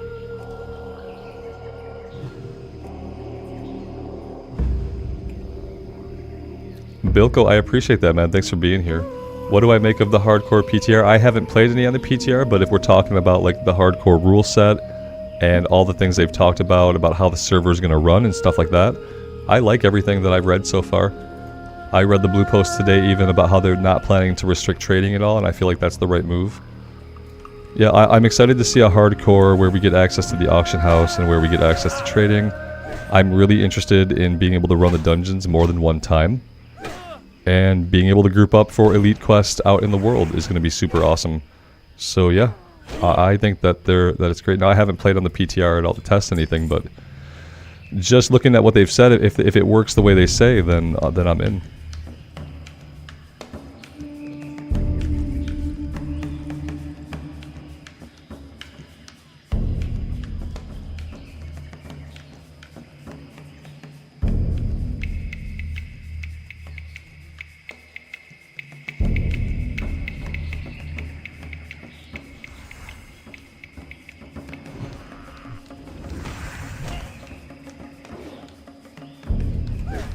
They put the dungeons on a 24-hour cooldown, Blood Moon, so you can run any dungeons you want. You can run them once a day, and then they reset the next day, kind of like heroic dungeons do in like Wrath of Lich King. 24-hour reset, so you can't sit there and grind them, but you can do them more than once. And yeah, I like that.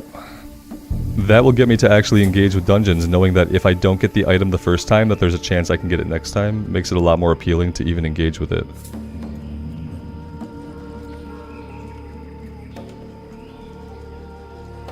And yeah, just having a functioning in-game economy. You know, I've gone for the past like 5 levels wishing I could try prot spec, but we haven't gotten a green item, a green weapon to drop.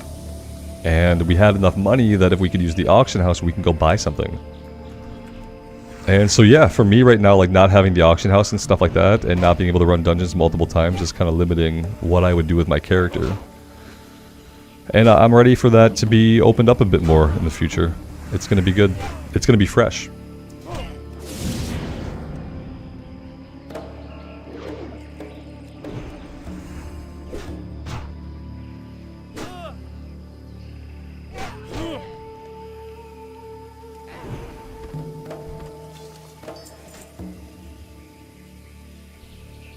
Mail of the Monkey Chest, Agility, Stamina.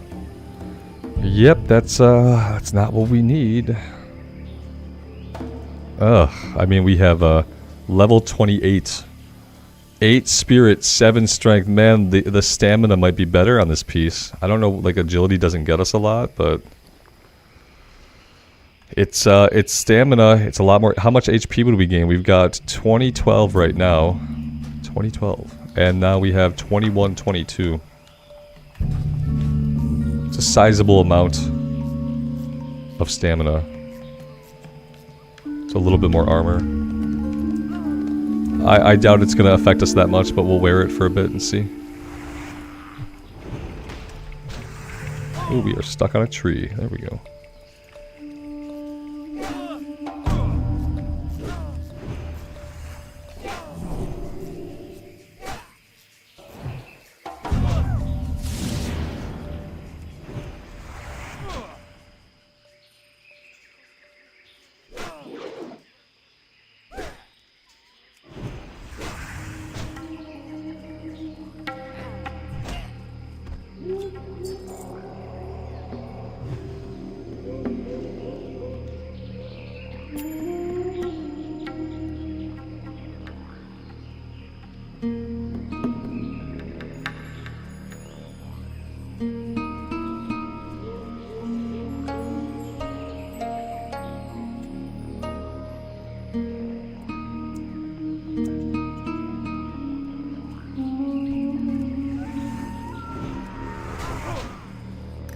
You know, agility might be crit. Is agility crit for paladins? So the agility might not be like totally wasted. And I think dropping the 8 spirit for stamina is probably for the best, even at the cost of a little bit of strength. Yeah, I mean, we're critting a lot. That could be totally random, but we do seem to be suddenly critting quite a bit. So, that's always welcome. I don't know if we can pull this guy without pulling the guy up on the hill. They seem like they're just really tight. And yeah, he's not getting further away, he's just kind of moving along the edge of a circle. Now we could probably, no, now he's close to this guy. Maybe we don't mess with him at all. What are the other options? See, he's not moving. Let's try to get him right here. That actually worked. Perfect.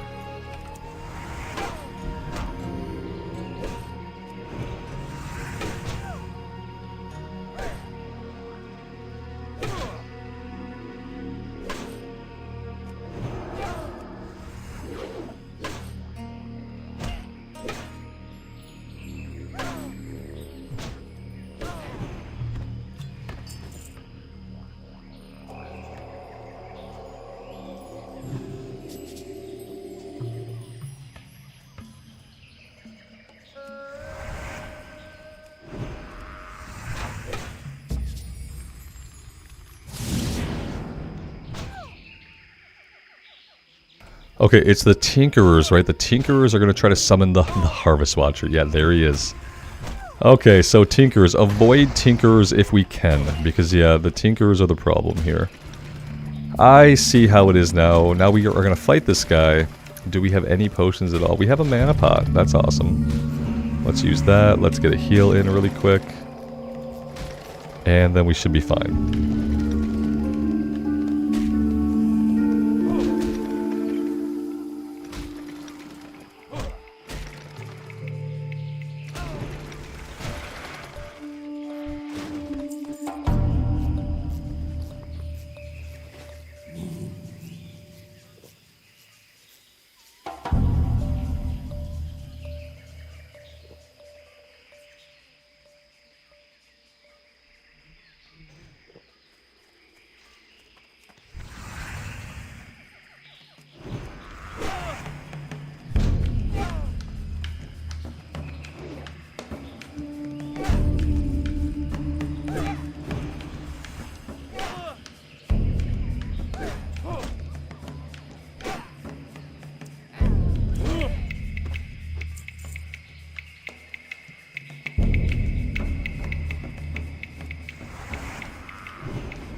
And now we have all the guys below us respawning, so we will need to make our way down there. Look at this guy, he's actually mining the iron deposit. I wonder if he's going to mine that until it disappears, or if that's just like a motion that he's happened to be doing near one of these nodes. I've never seen an NPC mine a mining node before. Maybe it's a coincidence. Maybe. If I jump down here, am I going to pull the tiger? Probably. If I slide down this way, what happens? We pull just this guy. Okay, perfect.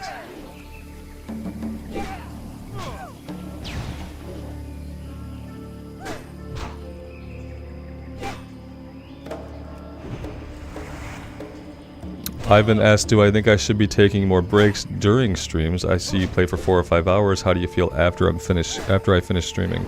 I usually feel fine. I don't usually go for 5 hours. I think 5 hours would be like the rarity. Usually I go for 3 or 4 hours if it's like during the day, you know. If I do like an evening stream, they're not usually as long. I think I've only gone 5 hours one time. I feel fine after it.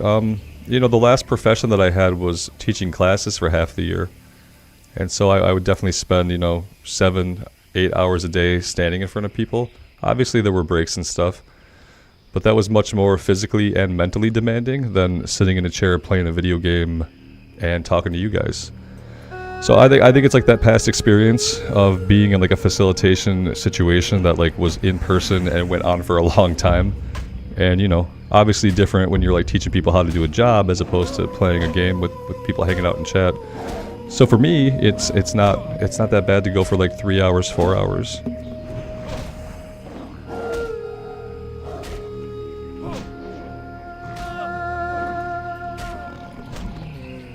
And I do take breaks sometimes if I need coffee, if I need to stretch my legs. Usually I take quick breaks though. I'll do like a 5 or 7 minute break in flight, you know. Stuff like that tends to be fine for like a 3 or 4 hour stream. Taking a couple of 7-minute breaks for me seems to be okay. You know, before I started streaming, I often wondered if I could sit and play for more than like an hour and a half at a time. Because recording stuff I never really did. But yeah, it turns out that, you know, I kind of just sink into things and I can usually sit for a while. It doesn't really seem to have any lasting negative impacts. I kind of wish I had one of those standing desks, so like if I could stand up too, I could probably play for longer. If I could have like a half hour here and there where I could move to like a standing position.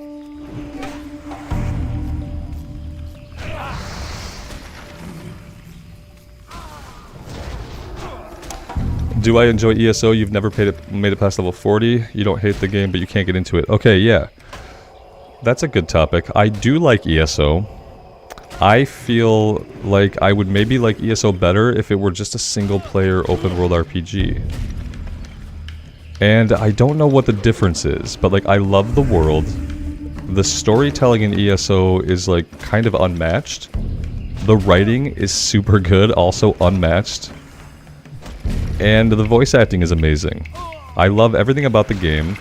I don't think I love pressing the buttons. I don't think I love pressing the buttons of the classes. And I kind of wish it were more of like a single player Elder Scrolls game with maybe like a little bit deeper... Not deeper. Deeper's not the right word.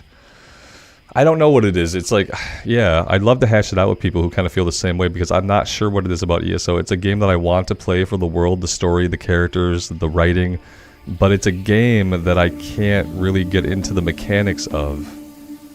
Yeah, it's like the gameplay, I don't even want to use the word boring because I'm not sure that's it. The gameplay and combat feel kind of empty. And like, yeah, that's kind of a brutal thing to say. And I don't even know if that really does justice to what I feel, because empty is not quite the right word either. I don't know if I have the right words for it. I want it to be more engaging. I want the combat, I want my character and his abilities and the combat to be more engaging. And I think that would mean it would have to be harder. Yeah, and I don't know if the combat lends itself to difficulty. I played the game upon release back in 2013 or whenever it was it came out, and I played the same class that I played in the recent playthrough, which was the Templar. And I remember feeling kind of the same way back then too, so I don't know if it ever had any inherent challenge. Ivan, thank you, man. I appreciate that. Thank you. Thanks for being here. Not enough diversity in the combat. Yeah, I feel like I'm gonna get like 4 or 5 buttons, and it could be any 4 or 5 buttons, and they can look like anything, and they're gonna deal the damage they're gonna deal, and the enemies are gonna melt. Yeah. Yeah, it's kind of like, almost like my class doesn't matter, kind of. But my class doesn't matter. Like, I could be any class, and I could pick any buttons, and I could equip any weapon, and I could... That's kind of what it is. That's why I don't feel a strong connection to the class. And this got me in Guild Wars 2 as well, because the classes in Elder Scrolls and Guild Wars, they're not item locked. They're not like weapon locked or thematically locked. You know how like a class is like, oh, you're a warrior, you have a big two-hander, or you dual wield. So there's identity to the class, because your class does a certain number of things. But in ESO and Guild Wars, you have a class that has some abilities, but then you can equip any weapon. So no one weapon is thematic for the class, which to me makes the classes feel kind of empty. And they feel kind of samey. Because like, I could be a Templar with a bow or a Dragon Knight with a bow, but I'm a dude with a bow, and it's like, it's not thematic to the class. so I can't get like invested or immersed in my character class. That's maybe what it is with the combat and the class design. Part of me thinks that if it was a single player open world RPG that where the classes didn't have to be balanced the way they have to be balanced in an MMO, that the combat and classes could be much more interesting. So yeah, that's kind of the as good as I can phrase it, I think. Yeah, I want to like it so bad too. Exactly. Yep. Elder Scrolls 6 coming in 2029. Yeah, probably. Yeah, Ivan, I play Dragonflight sometimes, and I'm leveling some characters in Dragonflight on my own time right now. I've had a couple of awful experiences in retail on stream that I don't want to repeat, such as trying to do 5-man runs in the current climate in retail is really awful. So I've kind of had to write 5-mans off my list of like content that I like in retail.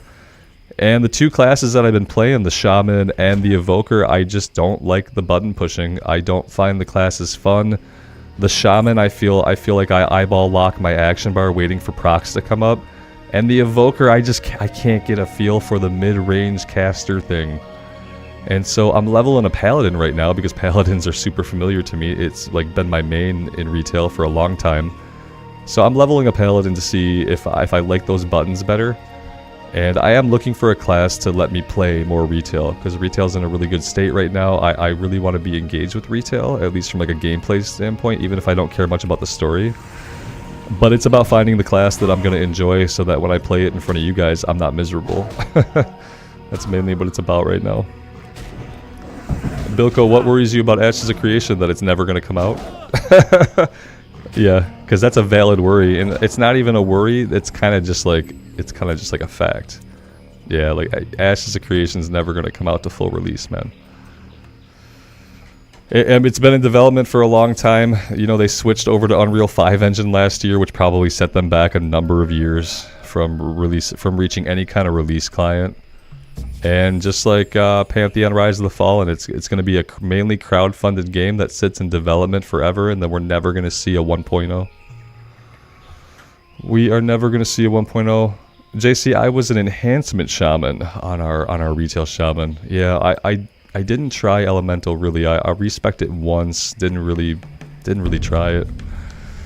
But I was trying to go enhancement. There's just too many buttons to push. Basically, my gripe with most retail classes these days, it's too many buttons to push, too many micro cooldowns. You get like 3 1-minute cooldowns, a 2-minute cooldown, a 3-minute cooldown, a 30-second cooldown. It's like, okay, they clearly designed the game for you to have weak auras. I don't want to fucking use weak auras. So I don't want to have to manage a bunch of like 1-minute, 30-second, 2-minute cooldowns and have to pop them on. And that's what a lot of the classes seem to be built off of these days, are these like shorter cooldown periods of like burst damage and stuff. And yeah, I just can't wrap my head. It's not fun to me. So I'm kind of trying to look for a class that isn't quite like that. The Paladin doesn't seem to have as many like short cooldown windows. Star Citizen, yeah. Star Citizen's the game where people pay thousands of dollars for in-game ships and stuff on a game that doesn't exist yet, right? That's I don't want to get Star Citizen and the Bethesda game confused because they both start with Star, and for a long time neither one of them had a release date.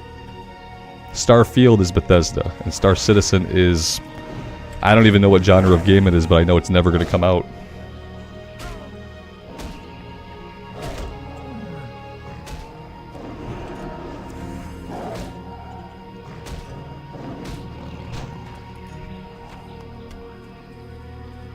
To some extent, even the Paladin has lots of procs and stuff that go off. Stuff's flashing at you to hit buttons all the time, and I guess that's how most of the classes are in retail. That might be the problem.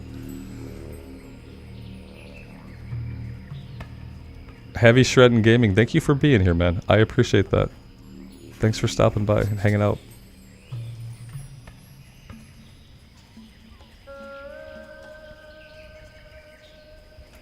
So, hey, we actually finished the quest, and I only remotely noticed that we were done, so... Yep. Yeah, I mean, I wish one of these other MMOs would come out. It'd be so great to have... I would even play Pantheon at this point, even though it looks like it's now just an EverQuest clone. I would still give it a try, just to have something new to play in the MMO space. I think a lot of people probably feel that way.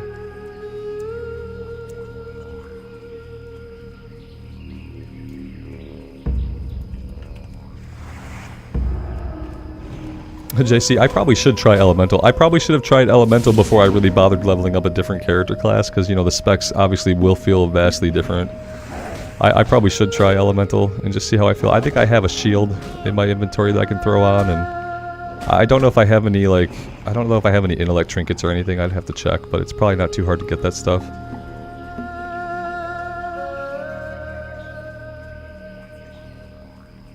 I should probably just go play like a Beast Mastery Hunter, because I think it's like the lowest button rotation. And I've played one before. I played Beast Mastery Hunter a little bit when I was raiding in BFA, like right before I had to quit raiding to like travel too much. I was traveling too much. I had to quit raiding. But I'd gone on a Beast Mastery Hunter for a bit. I had to take myself out of the healing role because I knew I was going to be super inconsistent, so I had to retire the Paladin. I rolled up the Beast Mastery Hunter. And I did that for a while in BFA, and it wasn't awful. I kind of liked it. I remember the rotation being pretty simple.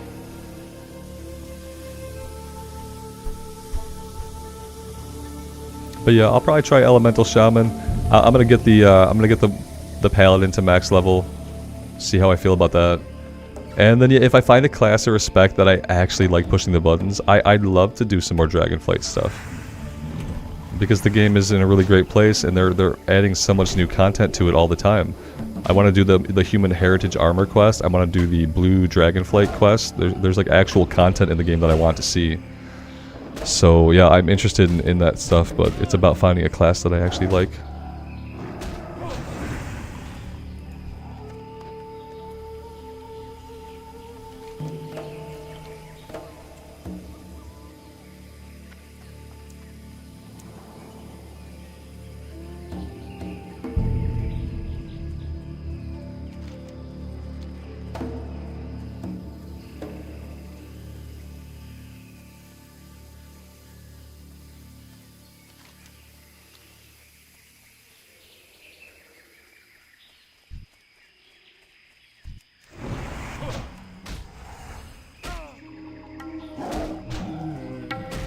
I don't have a lot of other like big plans on where we can quest tonight or anything like that, so I'm probably just gonna grind on some wildlife for a little bit here.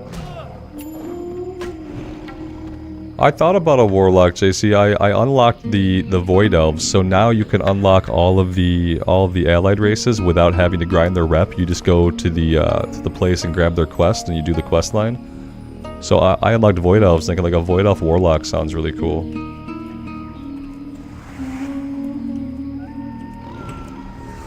I leveled an Undead Warlock like a year and a half ago through retail content.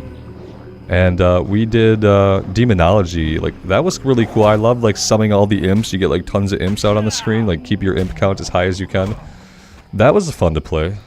We didn't check out Destruction, I don't think. We did mainly Demonology on that one.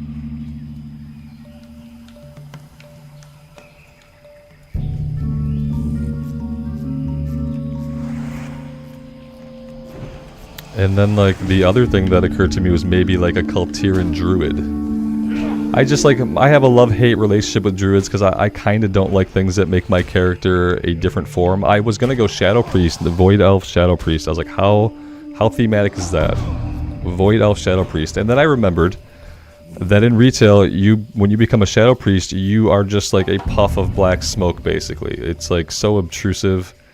It's always, like, there. You're always a glowy smoke pile, and you can't see your character, and I hate it. If I could just like see my character, maybe they were just slightly blue or something instead of being like a smoky haze that I can't discern. I'd love to play a Shadow Priest. It's like, you know, for druids, you know, like if you're a Boomkin druid, they have the one glyph, like Glyph of Starform or whatever it is, and that's okay. At least then you don't have to be a Boomkin, you can be a Starform guy. They need something like that for Shadow Priest so that I don't have to be like a dark puffball. Yeah, the old one is better because it doesn't obscure you so much. You get to see a little bit of your actual character. Is there a Shadowform glyph? What does that do? Because I'd love to just be less shadowy. I'd love to be like 50% less shadowy, and maybe I can tolerate it. Maybe, JC, I'm gonna check that out. I'll look up like a YouTube video comparison of the two to see if it's something that I could like, that could make me feel better, because I did really want to do a Shadow Priest, like a Void Elf Shadow Priest. And I stopped right away as soon as I flipped into Shadow form and saw the retail Shadow form. I was disgusted by it. It's too much. Yeah, it's just too much. I'll check out the glyph. Yeah, if I just want to be less smoky. And I want to be able to see some features of my actual character model. Oh, God. I wish stuff like that could be like opt-in. You know, like, just let me look like my character still, please. Let's just say I have a shadow aura, okay? Like, when I use Paladin auras, we don't have to glow. We don't have to glow, like, red for fire, or blue for devotion, or purple for red. Why do I have to glow as a shadow priest?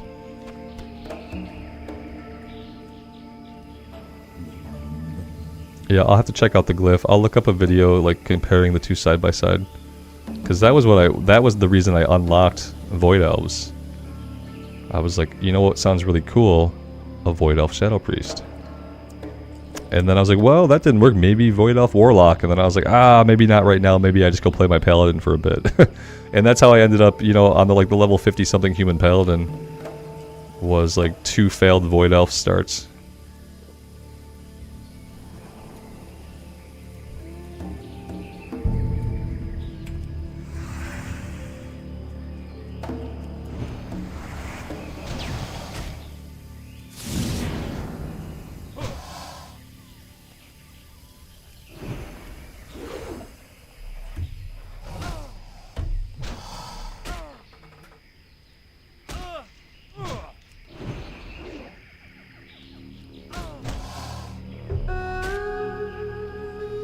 Always talking? Am I always talking? If I'm live, I'm usually running my mouth, yeah. Usually, not a lot of silence in the streams.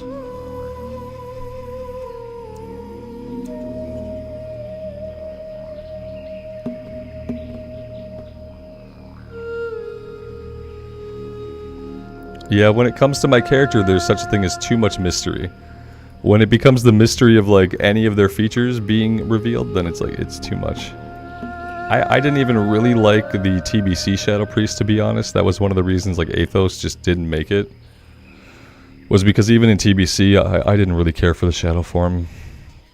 Again, I'm just not a big fan of anything that takes my character and makes him look different. I just want my gear to make me look different.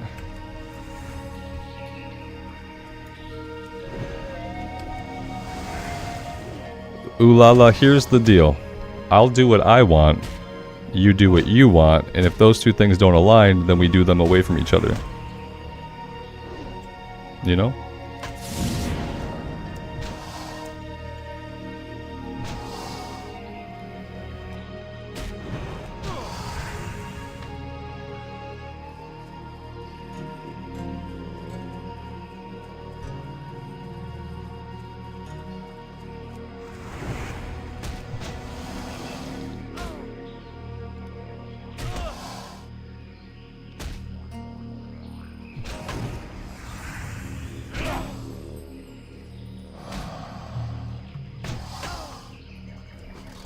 Have I ever played Pillars of Eternity? I played a little bit of Pillars of Eternity. Mm-hmm. Yeah, I like the idea of CRPGs. It's a lot of reading, though, even for me. I love to read. I like to read things out loud, but... Oh, damn, is it a lot of reading? It's probably it's the reason why we've never done an immersive run of a CRPG. It's too much reading, even for me. If I could get into it, like Baldur's Gate, I'm looking forward to Baldur's Gate 3 because it's going to be all voice acted. And it's going to be amazing. But yeah, I do like games like that. I really do.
My mic was off, yeah. I have a bad habit taught to me by corporate America, and that is to, like, ride the mute button. I do it unconsciously because I have it bound to the 5 key. It's a habit that I'll probably never get rid of thanks to all the meetings that I've sat in for work and stuff in the past. And, like, as people have pointed out to me, it's better to have a habit of ending up on mute when you don't want to be than ending up off mute when you don't want to be. So, I'm kind of okay with it.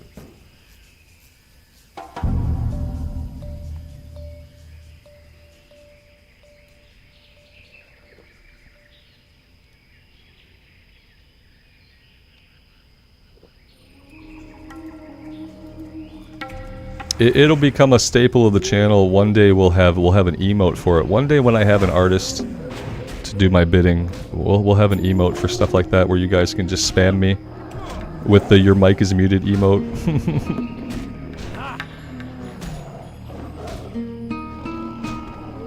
Norman Atomic, I'm convinced this dude is a monk in real life. Like me? Am I the dude you think is a monk in real life?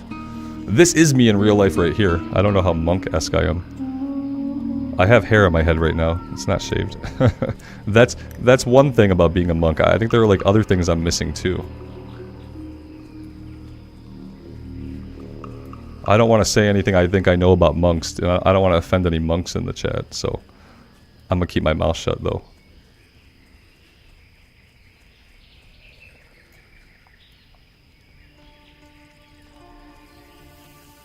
I was on a plane once with a couple of actual monks. That was very interesting. One of them had a very like expensive looking like watch, which I didn't expect. It was like the one ornamentation that he had that wasn't like his robe and like the traditional monk things. He had this like, I don't know if it was like a Rolex or what it was, but it was like, it was an amazing looking watch.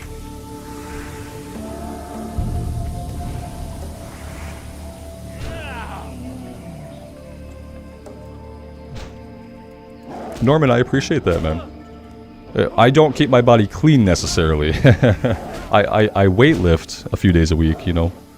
But, you know, I eat some junk food. I ate like 3 pieces of pizza today that were probably really terrible for me. I you know, occasionally partake in alcohol. So I'm not like a fitness guy necessarily. I just like I have some good habits. I have good habits that balance out my bad habits, basically. Try to keep like things in moderation. How many slots are in my bags? How many slots are in your bags? That many slots. Right there. Yeah, you know, there's a display setting to tell me how many slots, and I looked for it the other day, and I couldn't find it. You'd think it would be in Interface Options, Display. But it's not here, and I can't remember where it was.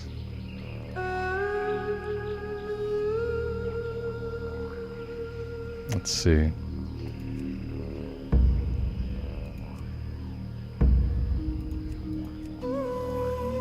Yeah, it's weird. I can't remember where it's set at. Once upon a time, we had a number here that told us how many.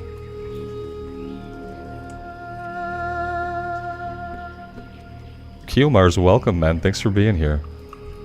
I appreciate you stopping by.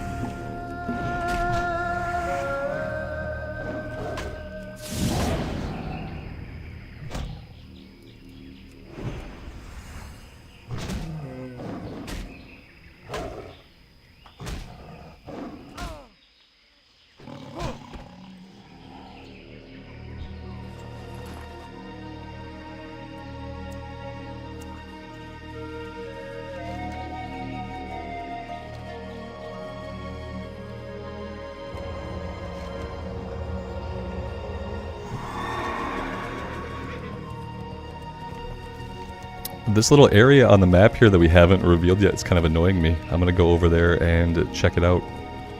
See what's over there, see if there's anything there we could farm on.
Alright, so there are raptors here. We still haven't gotten the map reveal. But there are raptors. Level 40 raptors, which is actually pretty good for us. They don't do a lot of damage.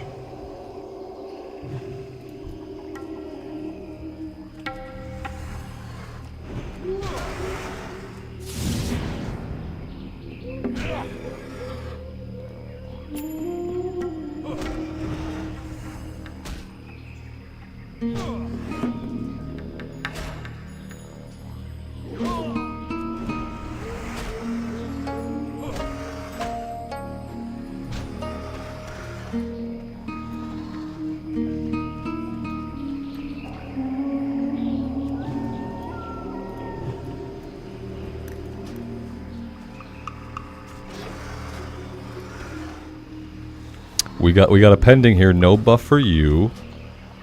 And no buff for you. Failed duo. Gotta love it. Gotta love it.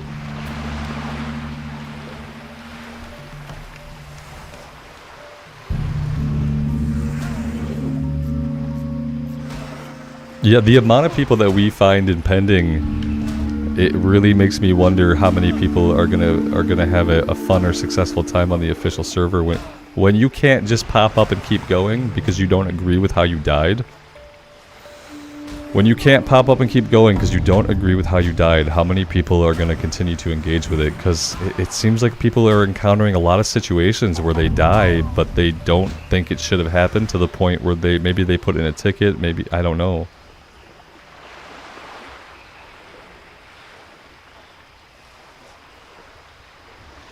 Tentris, passing judgment on others to give buffs, the paladin behavior. Yeah, I'm kind of doing it jokingly, but at the same time, I'm like, I don't know, I don't really get it because we've been playing a lot, and like, obviously we haven't died. When I lost my priest on the elevator in Undercity, you know, I did that, I messed up. And so I didn't pop up and keep going, you know, people wanted me to, but I didn't.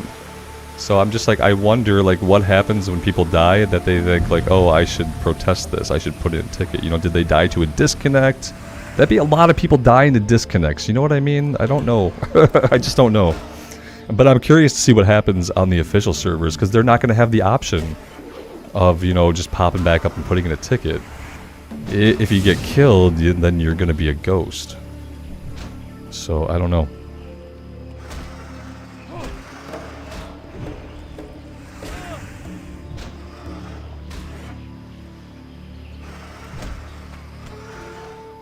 We've inspected what, like 4 people today, and 3 of them have been pending, and only Vince has been passing.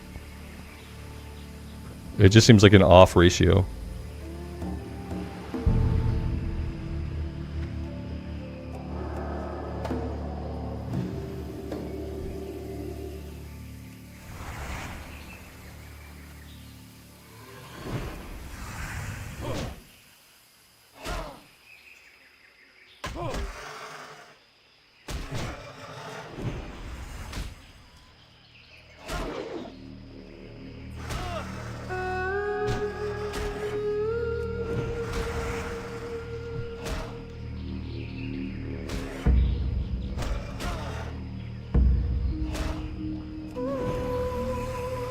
Hey, Tentris, I like those ideas, man. I've often thought, like, is there a place for, like, a roguelike hardcore WoW? Where, like, yeah, every 10 levels you get something. Whether it's gold for your next character, I thought it'd be cool to, like, bank extra talent points. Like, every 10 levels you get, you can give a free talent point to your next character. How sweet would that be? You hit level 10 on your next character, and then you have, like, you know, 3 extra talent points because your last guy died at level 30. So now you're rocking a character that's going to have 3 more talent points than most characters, and you just get that little power boost, you know, because you did make some progress before. I think roguelite hardcore, where you get stuff every 10 levels or every 5 levels, would appeal to a lot more people, seeing as like how much people love the roguelike genre. I think that'd be really, really neat. Like, some of it could be character progression stuff, some of it could be cosmetics, but I do like the idea of, like, every 10 levels or every 5 levels earning something for the next run that could be given to the next run. And I feel like that mode of play would pull in a lot more people. you're a lot more okay with losing a character when you can contribute to the next run and kind of make you either a more fun run or maybe it's easier. Yeah, I think that'd be super cool. Do I think they'll ever do it? Nah, it's too cool of an idea. It's too cool of an idea for them to ever execute upon. It'd be cool as a season, like a season of hardcore WoW. A roguelike hardcore season. So, you know, it goes on for 6 months or a year and then it ends. I think that'd be really cool. Yeah, you like people who don't want to do the hardcore challenge because they don't want to delete a character, at least some of those people might come try it because of the idea, well, I'm earning something. I'm earning something for my next run every time I die, so it's not meaningless. The hours I put in have value. And yeah, people respond to that pretty immediately when they feel like the time they put in had value, even though they died and they have to go again. Like, people like roguelike games because the death has value. Not only did you learn stuff and like you got to have an experience where you became a better player, but now you're getting stuff to give to your next character. That would be super fun and interesting. It would be game breaking too. Like, we'd have to be okay with the fact, like, we're not trying to keep things balanced. Things are not going to be competitive. It's going to be game breaking. We're all going to have our own experiences, but it would be a lot of fun. Sometimes breaking a game is worth the amount of fun that you end up having.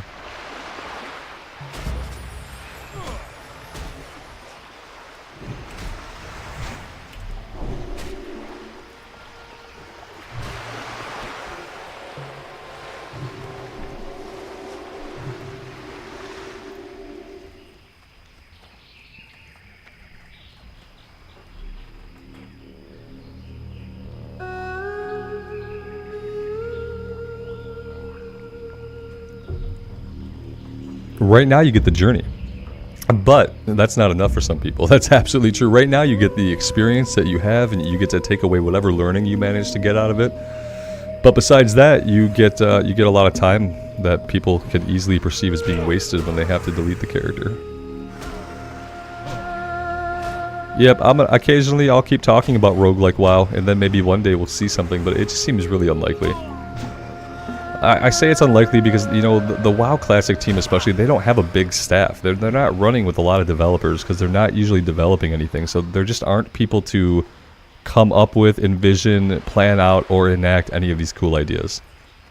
You know, same reason we don't see Classic Plus stuff, because Classic does not have like an active development team of developers. It has people. Yeah, that's right. So one of the cool things about the new hardcore servers is that you get to take that character and you get to move it off. So yeah.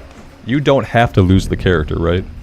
You can take him, you can transfer him to a non-hardcore realm, and you can keep your journey going. That's cool. It's not really the same thing as like a roguelike where like death is part of the game. Like in a roguelike, like you know you're gonna die and you expect it, but you know that, you know, because of what you've accomplished, you're gonna be able to boost your next run. But I thought it was super cool that they let you have that option of taking that character and taking him somewhere else. You know, that way if you put 100 hours in, you get to level 30. And you die in a way that like you don't think was cool, you can keep going. You can keep going on the character somewhere else. I think that was really awesome of them. And they're not even charging us for it. We used to joke like, you know, $5 for a character revive and transfer, but they're actually offering it for free, which is great. Now that being said, they're offering it for free to the server of their choice. You know, you're gonna go where they tell you. You're probably not going to have like free reign to take your hardcore character and move them over to like White Main PvP server or Mankrik or any of those more populated realms. They're probably going to end up sticking people like on like a local low pop server. So like how much say you have, like where you end up is probably going to be out of your control. But at least they do give you a means to continue on with the character.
Johnny Hoover, we are not going to hit 43 today, man. I wish. No way. Nah, I don't think I'll be on too much longer. I've been out of it for a day. I've been doing lots of family stuff. I really wanted to get on here for a bit, and, you know, I didn't want to lose my reflexes, basically. But yeah, we got 1, 2, 3, 4, 5, 6 bubbles. That'd probably be about 4 hours of grinding. Probably be about 4 hours of grinding at this point. Let's see, how many hours have we put into level 42? We have been level 42 for 4 hours, 43 minutes already. So, let's see. Maybe 2 hours. Maybe this would be about 2 hours of grinding, which I don't think I'm going to be able to do tonight. I wish I could say that I had the energy to do that, but probably tomorrow. Tomorrow we'll hit 43, yeah. Yeah, tomorrow we'll be able to for sure. I just don't think it's going to happen today. Ooh, we got Warlocks over here. Why do we have Warlocks over here? Huh. Okay. Didn't really want to fight Warlocks. Let's take a different route out of here. There might not be a different route out. I might have to stick on this side. Look at this. We got swashbucklers here too. Johnny, I appreciate that, man. Thank you so much. Thank you.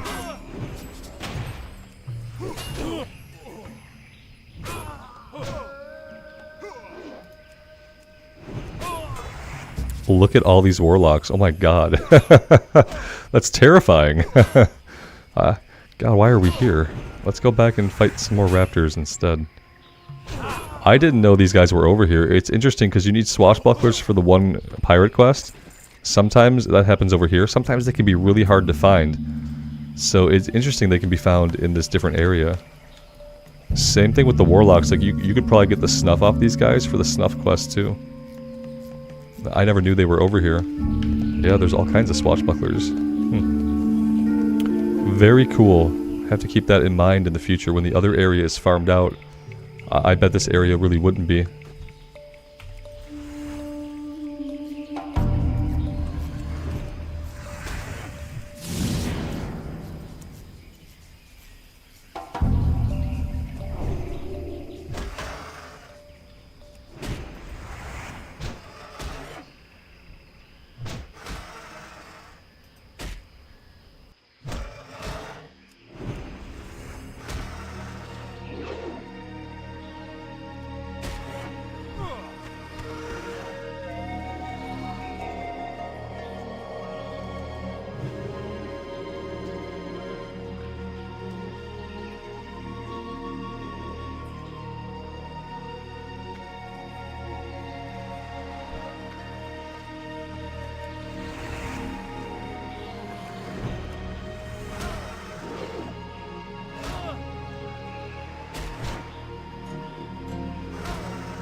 Ryan, you're gonna have to be a little bit more specific. How does it go from 70 to 89? I'm not sure what we're talking about. With a little bit more info, I may or may not be able to help you out.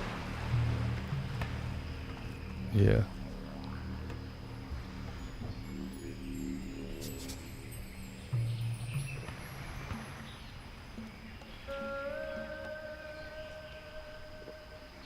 Oh, okay. See, that was the unit of measurement that I needed. Yep. That's Michigan for you, though, man. Absolutely. We've been spending as little time outside as possible due to the fact that the atmosphere is full of smoke. So, yeah, we've been hiding inside a lot. We've been doing a lot of indoor things out and about. Like, we go out and we do indoor things. Today we did some go-kart racing indoors. So, yeah, I've been trying to avoid the outside for the smoke, and that's, like, allowed me to avoid the heat as well. The two of them combined are pretty awful.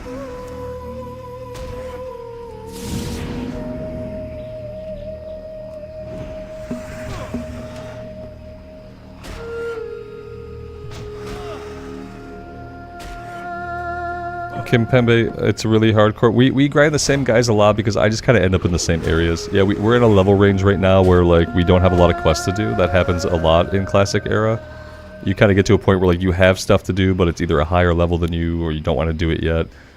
And then you end up grinding, and I usually try to find like guys that are like kind of easy to grind on, but they're at my level. So yeah, we've probably been grinding on these stalkers or stalkers just like them quite a few times recently.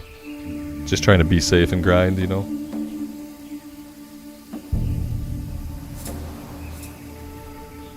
Captain Kaland, thank you, man. I appreciate you being here. And I do like Stranglethorn, yeah. It's one of my favorite zones, especially when we can be out in the evening. We get like the sunset skybox. It's really pretty.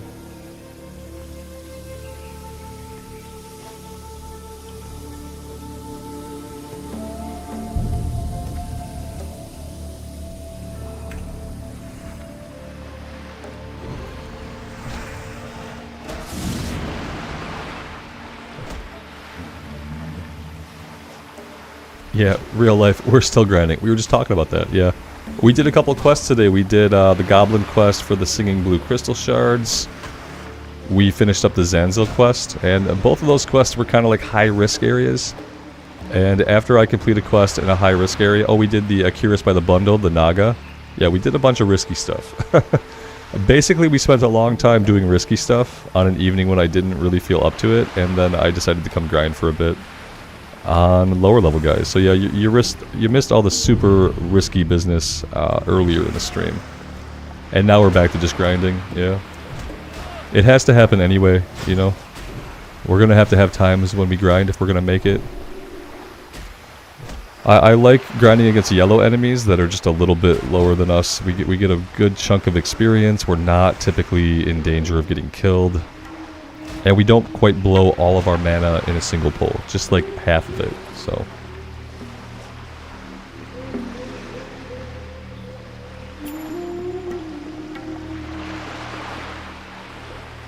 Daniel, thanks for being here. See you next time. I appreciate you hanging out. Patrick, it's 73 Fahrenheit in Toronto. That's amazing. That's like perfect temperature for me. Perfect temperature for me would be like 75 degrees as a high. Should be the hottest that it ever gets. Hottest day of summer should be 75 degrees Fahrenheit. my kid wouldn't like that because he likes to swim, but my thing is like, we can get you some swim classes, we can swim indoors. We don't have to swim outside of the lake. In fact, I'd prefer not to swim in lake water. I don't want my I don't want my face in lake water, preferably. So yeah, 75 degrees would be ideal. But most of the year I want it to be in like the 50s and 60s. Yeah, I like it to be kind of chilly when I do things outside.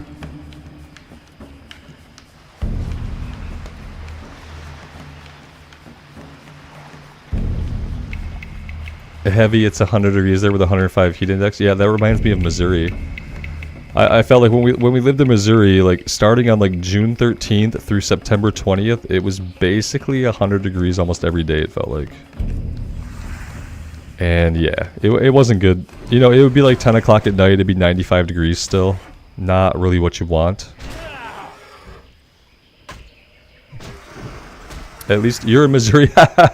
Yeah, okay, I nailed it. Yeah, we lived in Kansas City for 8 years. So yeah, I'm familiar with that weather. Yeah, I remember trying to take my dog for walks like at night, and you know it would be dark, but it would still be 95 degrees. Coming from Michigan, where like usually even if it's like 100 during the day in Michigan, it typically gets down into at least the 70s, if not the 60s at night. So I wasn't used to it being super hot during the day, but then never cooling off. And then it went on for months at a time. It was the first time in my life I had seasonal depression because it was hot. And that's when I realized that I was just not a heat person. Yeah, I realized that I'm just not a heat person. You know, we lived there for a long time and like it was fine, like I made it work, but I dreaded the summer and I tried to enjoy like the long autumn. You know how like autumn lasts all the way into December basically in Missouri? I really enjoyed the long autumn and the lack of a really, really, really deep winter. That being said, the ice was horrible when there was ice. Yeah. It's miserable, yeah. Yeah, it's just like running the AC all the time. You get that like $400 electric bill. It's like, oh yeah, that's just great. Yeah, give me the $400 electric bill.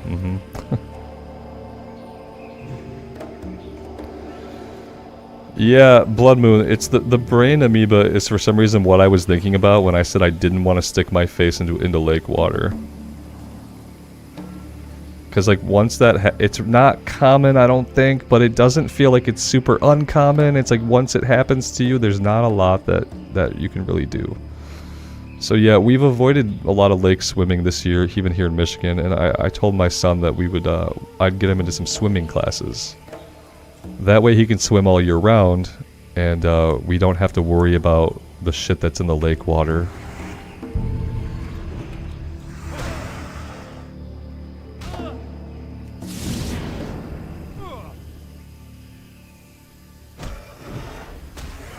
Ryan, basements are always cooler. Yeah, if you could be in like a basement room, it's always so much better than trying to be topside.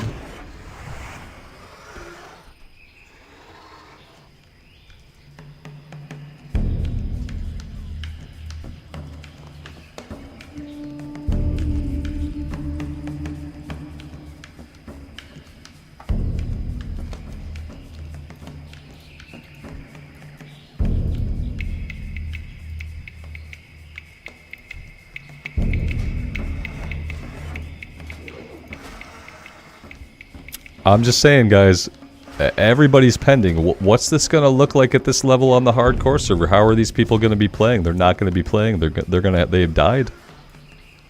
They died at some point. Something happened. And like on the official server, they're not gonna be able to just keep running around. So I don't know what that's gonna look like. JD, you're a bit drunk, but at least you're here. I appreciate you being here.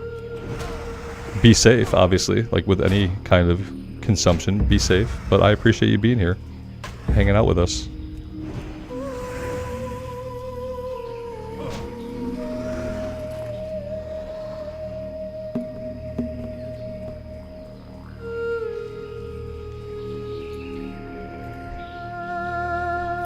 They just pulled 3 raptors. It's no wonder they're in pending status. Look at the shit that they're deciding to do. Of course you're in pending. You blew retaliation. Smart move. Blow retaliation. But look how much they're risking it. Why? What's the point? Why risk it? Like, dude, I'm not surprised you're in pending status. Obviously something's gone wrong with that method before.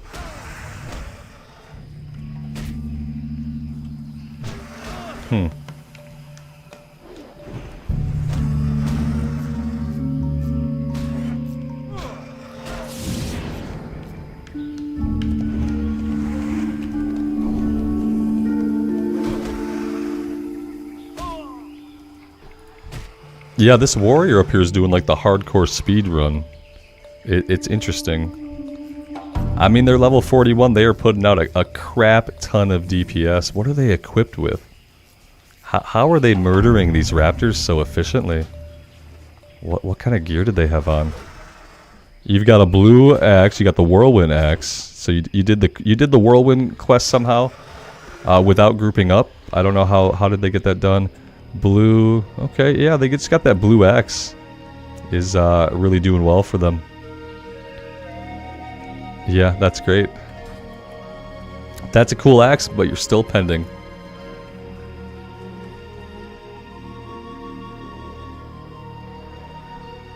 Yeah, Auntie, with the brain amoeba thing, it's like deep penetration up to the nose and into the brain, basically. But it's like if that could happen accidentally if you do like a fucking cannonball into the water and you don't plug your nose or something. You know what I mean? Like it's all random. It's random, and at some point, like that randomness is not worth the risk. Like I don't need to take my kid to a lake that bad. We can just go to a pool where there's chlorine and the brain amoebas are dead, and that's fine. Yeah, you know, yeah, it's like, it's a thing that doesn't, like, always happen. The shitty thing is, like, the amoeba's basically always there. It doesn't always, like, get into someone's brain, but it's fucking there anyway. That's the messed up part. That's the part that makes it not worth the risk. Especially when you know, like, locally that there's a season when it's, like, more active or more prevalent. It just really isn't worth it. Yeah, vacationers don't realize it, right? That's the worst thing. Yeah.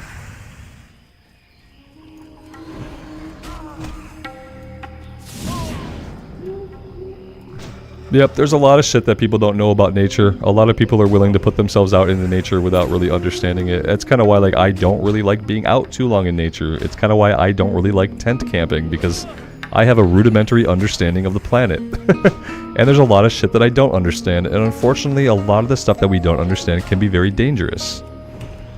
Like, ignorance of something does not let you escape the consequences of it.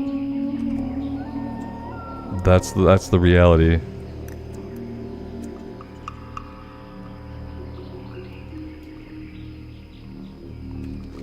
Is this the area where Tethys would be? This isn't the Tethys area. Maybe it is. Yeah, Ryan, I hate ticks too, man. I spray myself if we go out in the warm months, then we make sure that we always spray with bug spray and stuff, and we check ourselves when we get back. Cause yeah, I've had ticks on me before. I've tried to do some off trails where, like, even with off spray, we look down and we see that we're covered with ticks. And that's effed up. Never have I been more terrified than when looking down at myself and then looking at my wife, I see that our clothing is covered in ticks. That was a terrible moment. That was like the last deep woods hiking we ever attempted, ever. And I will never look back. That was the day that taught me I was not an outdoor person for real. Yeah, the sheer panic that I felt well up inside of me at something so small that can be easily taken care of with, like, knowledge and precaution. Like, I just acknowledged to myself, like, I'm not an outdoors person. I can do tame hikes, like tame day hikes, where I can retreat back to my home and search myself for ticks and, like, scrub myself in a shower, and that's probably it. And I am okay with that. Alex, welcome, man. Yeah, YouTube sucks. You know, the problem is, like, I didn't put up this stream in advance, really, tonight. I wasn't sure if I was going to be able to get on. And I put up, like, a 15-minute in advance, like, notification. But, yeah, YouTube doesn't show these streams to lots of people. Oh, Blood Moon, we screamed. Yeah, we screamed and screamed, and we got back in the car. Then we got out of the car, screamed some more. It was what they call a shit show. Yeah. And that's kind of what I'm worried about on this tent camping that we're doing up in the middle of nowhere. Is that if there's lots of ticks, man, if I see a fucking tick, I don't know what I'm gonna do. We already have a plan in place where, like, if I can't stay, I'm gonna come home a day early. My wife and son are gonna stay the next day. I'm gonna come back the day after and pick them up. There's a plan in place for if I can't do it, because I don't know if I'll be able to. It's three nights in a tent. The longest I've been in a tent recently would have been a couple years ago. We did 2 nights in a tent, and both nights were pretty miserable. Yeah, I did not enjoy things. So I'll be ticked off, yeah. I'll be ticked on, and being ticked on is a lot worse than being ticked off. Because when you're ticked on, you can get Lyme disease. Yeah, you know, and I've been trying just to not think about it. I've been trying to not think about it at all, which is what I do with most trips that I'm not looking forward to. If it's a trip I'm not looking forward to, I just don't think about it. The less I think about it, the more I'll actually be able to enjoy it when I'm there. And then I'll just have to deal with the shitty parts along the way.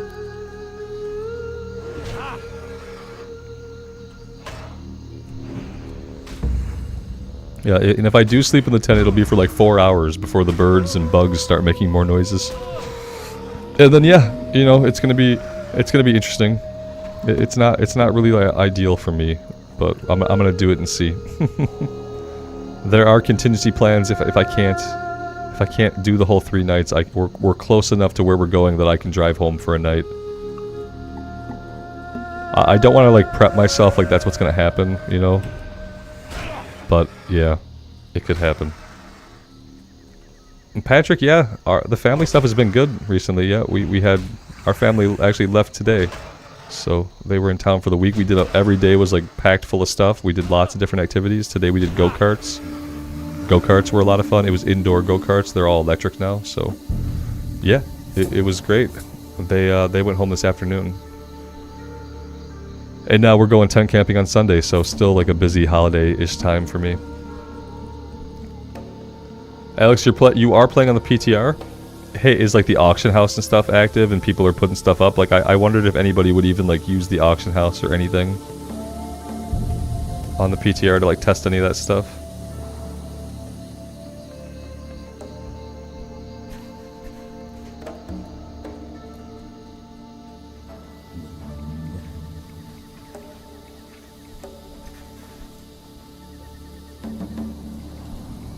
Oh, general chat is full of people that are selling shit. Hey, that's really interesting. So are they advertising the shit that they put on the auction house, or are they trying to like trade it to you and like sell it to you in Orgrimmar and stuff, or Stormwind, whatever faction? Because that's actually really interesting to me, that there would be like an economy that happens like in the moment, like not through auction house, but by people getting together and saying, hey, I got this item, and then you trade. That's really cool. If that's what's going on. I mean, even if they're just advertising their stuff on the auction house, that's cool too. The H is fully functional. Bought a wand for your mage. Man, like, and I feel like the economy is such a huge part of the game for so many people. There are people who, like, the way they enjoy the game is running the economy and, like, doing the auction house. And I feel like that should be a way to play even on a hardcore server. I feel like that's, like, part of a character, a way to get immersed in the world and stuff. That's super cool.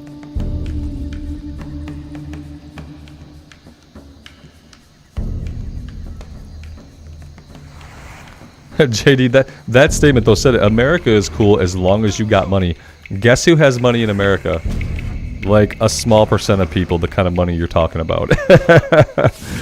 Yeah, you know, anywhere is cool when you got money, but yeah, America especially, it's great. It's great living in America when you have money. What's really horrible is when you live anywhere and like you don't have money. And America is definitely not an exception to that. Like if in America, you need to have money, but you also need to have a credit score, and you really need to have family money. You can't even just have your own money, because that money's not going to last. You need to have family money, and if you really want to make it, you have to own shit, because that way you never work. You just own things, and people just give you money for some reason, because that's how ownership works in this country. You own land, and then you rent it. and unless you're doing that, you know, life is what it is. Fresh fruit notwithstanding, like if you're broke here, it still really sucks, and there's huge like income inequality. You'll have $1 million houses, and then a couple blocks down you'll have like houses that are not worth that much money, that are in worse areas. And yeah, don't get me started. Things are good and bad everywhere. Like every country has its good and bad parts to it. That, you know, if you live in the country, you know what they are. And from the outside, it's like the grass is always greener type of thing. I think that's a lot of what happens, is that there's the concept like the grass is always greener.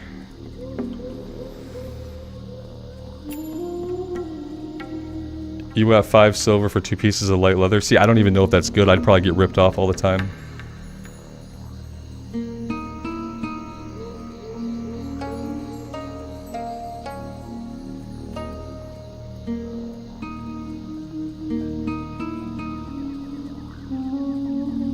Yeah, I think we have too much shit to spend money on. I could do with like 100% less shit to spend money on. That'd be cool. That'd be a cool way to live. The grouping makes things easier and faster. Yeah, man, I'm really looking forward to it. I know it's not like the solo self-found that people like have come to know, but I think that for a lot of people, and even for me, it's gonna be a better experience. I really love the idea of just being able to play like in WoW again, being able to group up with other players, being able to do dungeon runs sometimes, being able to use the auction house and all that stuff, man. It's gonna be good, I think.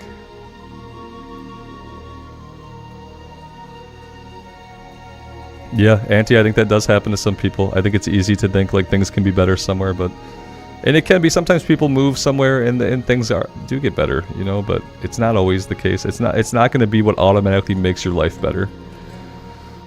Rarely will your location alone be like the predetermining factor in if you're having a good life. There are also lots of other factors, both like external and internal, that determine that.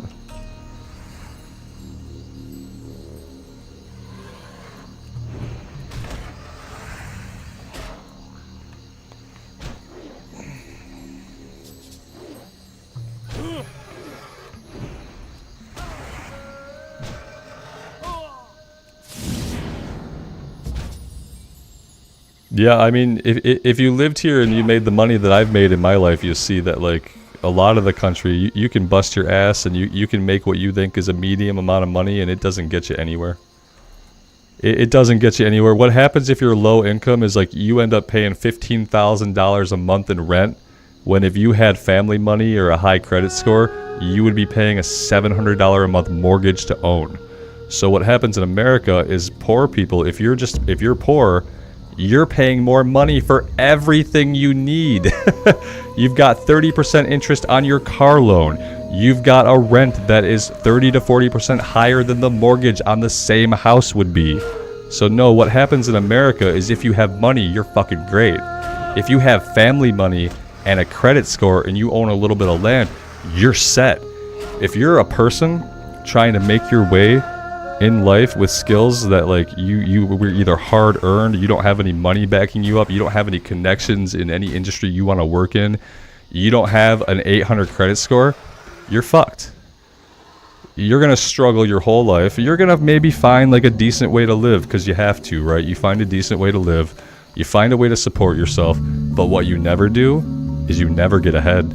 You don't ever go from being someone without money to someone with money, because you're spending all your money in the 30% increase on rent, the 30% loan on your car. Your money is gone. You can't save it. So you can't increase your credit score, so you can't have family money. It's like when you don't start with a lot of money in America, you don't usually get a lot of money. You know, usually less over time, inflation goes up, your wages go down, and it's a shit show, right?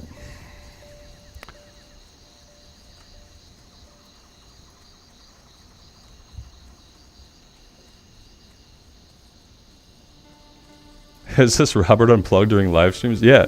Oh, it is, absolutely. Obviously, like, in the streams, like, topics are going to come up. And unfortunately, like, I feel strongly about some topics. Really, unfortunately for me, like, the shit I feel strongly about is, like, social stuff. Social inequality and things like that I feel really strongly about. And that shit comes up in streams when, like, in a pre-recording, I'm never going to bring it up. In a pre-recording, I'm never going to be like, do you know what I want to bitch about today? Inequality in America. Like, that's not the channel, right? But when it comes up in a stream, unfortunately, I do have a lot of strong feelings about it. And I should probably learn to just, like, keep my mouth shut a little more, but yeah. So far, yeah, I usually go off about things like that a little bit. Yep. You can tell what class I'm in America. You can tell where my social status is, you know what I mean? Alright, we are out of water, guys. We got a hearth out. Rant about inequality. I should. And maybe I will once we're in the hardcore economy. Can you still build wood houses in America? Yeah, probably. If you own the land, you can build whatever you want for the most part. Yo!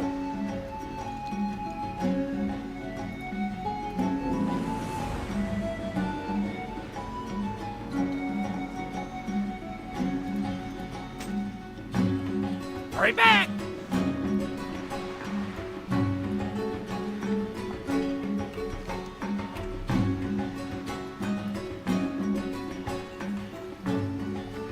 Alright guys, I think I'm going to end here for tonight. I think this is a good place to stop for tonight. How long did we go? We almost went 3 hours, which I was only expecting to be able to go for a couple hours, so that's pretty good. But yeah, I'm going to take a break here, guys. Thank you so much for being here this evening. I appreciate you guys stopping by to the unannounced stream. And yeah, we'll be back tomorrow. We're going to be back on tomorrow to get level 43 and see how much farther we can get. Sunday, I will be going out of town, but we'll probably get on and do like a morning stream, and then I'll leave in the afternoon. And then, you know, I might not be back around until Wednesday afternoon or evening, but we'll kind of see how it goes. Thank you guys again. I really do appreciate the support. And until next time, take care of yourselves out there and take care of each other. And we'll see you back here again sometime very soon. And bye for now.